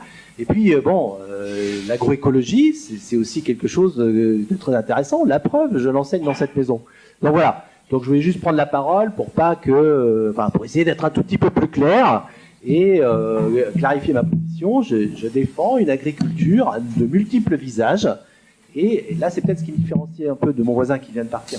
Moi, je voulais revenir un peu sur ce qu'a dit la jeune agricultrice qui est sur la gauche, qui disait qu'effectivement, si on veut pouvoir avancer, il va falloir nécessairement créer un certain protectionnisme agricole en France, ou au moins en Europe, pour pouvoir favoriser des actions qui ont des externalités positives et non négatives, comme c'est le cas au Brésil, comme c'est le cas en Chine des fois, comme c'est le cas dans des pays où il n'y a pas de réglementation. Donc il y a clairement cette nécessité de protectionnisme, et on peut aussi peut-être se poser la question de voir au niveau des innovations ce qui a été fait ailleurs, dans des pays qui ont été justement confrontés à ce genre de protectionnisme ou ce genre de nécessité, qui est par exemple le modèle cubain. Je ne sais pas s'il y en a certains de vous qui connaissent un peu le modèle agricole cubain, et si vous auriez pu donner votre avis sur ce modèle agricole. Et voilà. Et je trouve que le hiatus apparent qu'il y a entre les deux modèles qui ont été un petit peu esquissés, là, effectivement, certainement un peu caricatural parfois, mais il pose la question de la transition, en fait, d'un système à l'autre. Alors Jean a lâché le mot tout à l'heure, mais j'aurais aimé qu'on creuse un peu plus cette partie-là. Comment les agriculteurs dits conventionnels, et notamment les jeunes agriculteurs qui ont envie de bien faire leur travail, peuvent être effectivement accompagnés dans cette transition qu'on pourrait appeler agroécologique. Et quand je dis comment, c'est au-delà des subventions dont on a beaucoup parlé, au-delà de dispositifs type éco-phyto dont on a vu le succès très relatif. Comment on fait pour accompagner ces agriculteurs-là et innover et changer les systèmes de production et ou les systèmes alimentaires. Vous avez combien d'heures d'enseignement en biodynamie à l'agro? Je voudrais dire aussi une chose, on a parlé beaucoup des agriculteurs, mais je crois que si on veut changer aussi les modèles de l'agriculture, il faut que les citoyens changent. Je crois que la manière dont nous mangeons, la manière de nos désirs, est extrêmement important. Si on veut payer ce qui est à l'heure actuelle une alimentation très peu chère parce qu'elle est subventionnée, il faut savoir que beaucoup de cette alimentation n'est pas chère parce qu'il y a une très grande part de subventions. Si on retire les subventions, je pense que cette alimentation serait proche des prix de l'alimentation en biologie. Et donc, c'est un vrai changement. Il faut qu'on accepte de payer la nourriture à son juste prix. Et à l'heure actuelle, la nourriture, par rapport au temps de travail de certains agriculteurs, n'est absolument pas valorisée. Et ça, c'est un vrai changement de mentalité. On est prêt à mettre beaucoup d'argent sur, par exemple, de la Wi-Fi et tout, et on voit des publicités où on dit que le cochon est à moins de 10 € le kilo. C'est impossible. Si on ne remet pas la nourriture au vrai plan, c'est-à-dire que c'est un véritable déni. Je pense que malgré tout, on le sait, ça a été dit dans la salle, beaucoup de gens savent que la nourriture n'est plus porteuse de ce qu'elle était autrefois. On se ferme les yeux. Si on veut avoir une santé meilleure, si on veut certaines choses, il faudra qu'on accepte de payer. Et si on paye mieux l'agriculture, les produits, je pense que les agriculteurs seront prêts à faire d'autres démarches. Oui. Et ça, il faut aussi l'aborder dans le... a été interpellé en disant qu'il n'y avait pas d'enseignement sur la biodynamie. C'est pas comme ça que les termes se posent.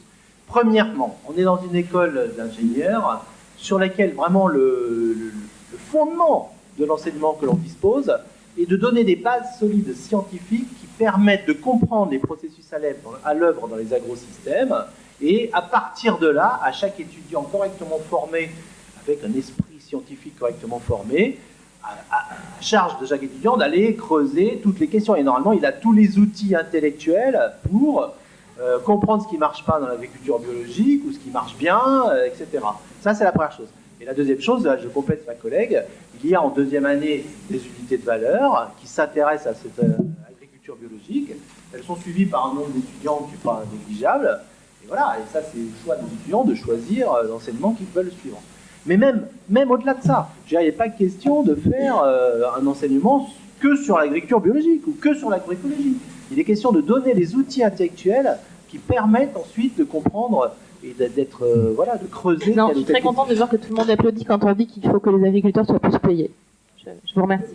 Première chose, parce que c'est vrai. Non, parce que c'est vrai et qu'il y a encore beaucoup de productions qui ont besoin d'être plus valorisées par le consommateur. Donc ça, c'est vrai. Après, attention, l'alimentation n'est pas peu chère parce qu'elle est subventionnée. On a aussi des alimentations qui sont plus chères et qui dégagent plus de valeur ajoutée, des produits plus tournés luxe, entre guillemets, plus haut de gamme, qui sont tout aussi, voire plus subventionnés que les autres. C'est pas forcément lié. Mais bon, enfin voilà, on va pas finir par une polémique. Ce que je voulais juste dire, c'est que effectivement, cette transition-là, elle se fait par l'innovation. Mais à un moment, nous, comment on le fait? Est-ce qu'on est vraiment, nous, décideurs de ce qu'on fait? On l'est, mais on peut pas nous demander de faire tous les métiers. On est des praticiens, on nous demande d'être un peu agronome, de faire un peu de machinisme, d'être un peu mécano, d'être beaucoup gestionnaire, de faire de la réglementation, de faire de la gestion, de la compta. En plus, si on se lance dans la vente directe, il faut qu'on soit aussi bon en commerce, bon en transformation, bon en marketing. Il faut qu'on vive 24 heures sur 24, il faut travailler avec du vivant. Enfin voilà, ça fait beaucoup. Si vous me permettez, je ne vous ai pas interrompu. Donc, ça fait beaucoup d'aspects pour un seul et même métier. Quand on dit que nous, on réclame l'innovation et qu'on est preneur de toutes les solutions que les différents corps de métier pourront nous apporter, que ce soit la recherche, l'équipement, etc., c'est parce qu'on est prêt à y aller. Et à un moment, si on nous le donne, on les prendra et on se les appropriera. On ne peut pas aujourd'hui dire que les agriculteurs ne s'approprient pas eux-mêmes leurs décisions. On est la profession, je pense, en France, qui a le plus subi de changements, d'adaptations dans les 50 dernières années. Pas une autre profession a autant évolué, s'est autant transformé dans les 50 dernières années que nous. On est tout le temps remis en question sur ce qu'on fait et on s'adapte. Donc on est preneur de solutions d'innovation, ça passera par là, la transition, et on les prendra. Et juste pour faire juste une dernière chose, il faut arrêter de vouloir nous imposer des modèles. Toutes les agricultures, aujourd'hui, il y a plusieurs modèles, c'est une diversité. mais on n'arrogera le droit à personne de décider de ce qu'on doit faire à notre place. Ça, c'est clair. Et l'agriculture est... Merci beaucoup. Les agriculteurs, ils n'ont pas besoin qu'on les accompagne. Hein. Ils n'ont franchement pas besoin. Je tiens à vous rappeler quand même que le semi-direct sous couvert, il est développé par des agriculteurs, il n'est pas développé par l'INRA. Hein, je veux dire, quand Lydia a organisé un voyage, les agriculteurs qui ont payé de leur poche pour aller au Brésil découvrir des nouveaux modèles. Ils ont pas, alors que l'INRA à l'époque écrivait que le semi-direct sous couvert, ça marchait pas en France parce qu'on n'avait pas la climatologie pour. Et ils y sont allés. Je veux dire, donc, ils n'ont pas besoin qu'on les accompagne, c'est des grands garçons, ils savent très bien. Non, ce qui est nouveau pour eux, ce qui est très nouveau pour eux, c'est des laboratoires comme nous qui sont privés, qui sont obligés de payer du privé, alors qu'ils avaient jusqu'alors tout qui était payé par les chambres d'agriculture, tous les conseils tombaient gratos. Là, maintenant, il faut qu'ils se comportent comme des industriels, il faut qu'ils se prennent en main. Mais je trouve ça excellent, je trouve ça très sain. Et nous, quand des vignerons nous appellent pour remonter la qualité de leur vin, ils attendent pas que ce soit l'INRA qui leur explique comment on fait du bon vin. Ils sont jamais su faire du bon vin à Colmar, donc, dans l'institut de l'INRA de Colmar. Ils savent très bien que c'est pas les gens de l'INRA qui vont leur apprendre à faire du bon vin.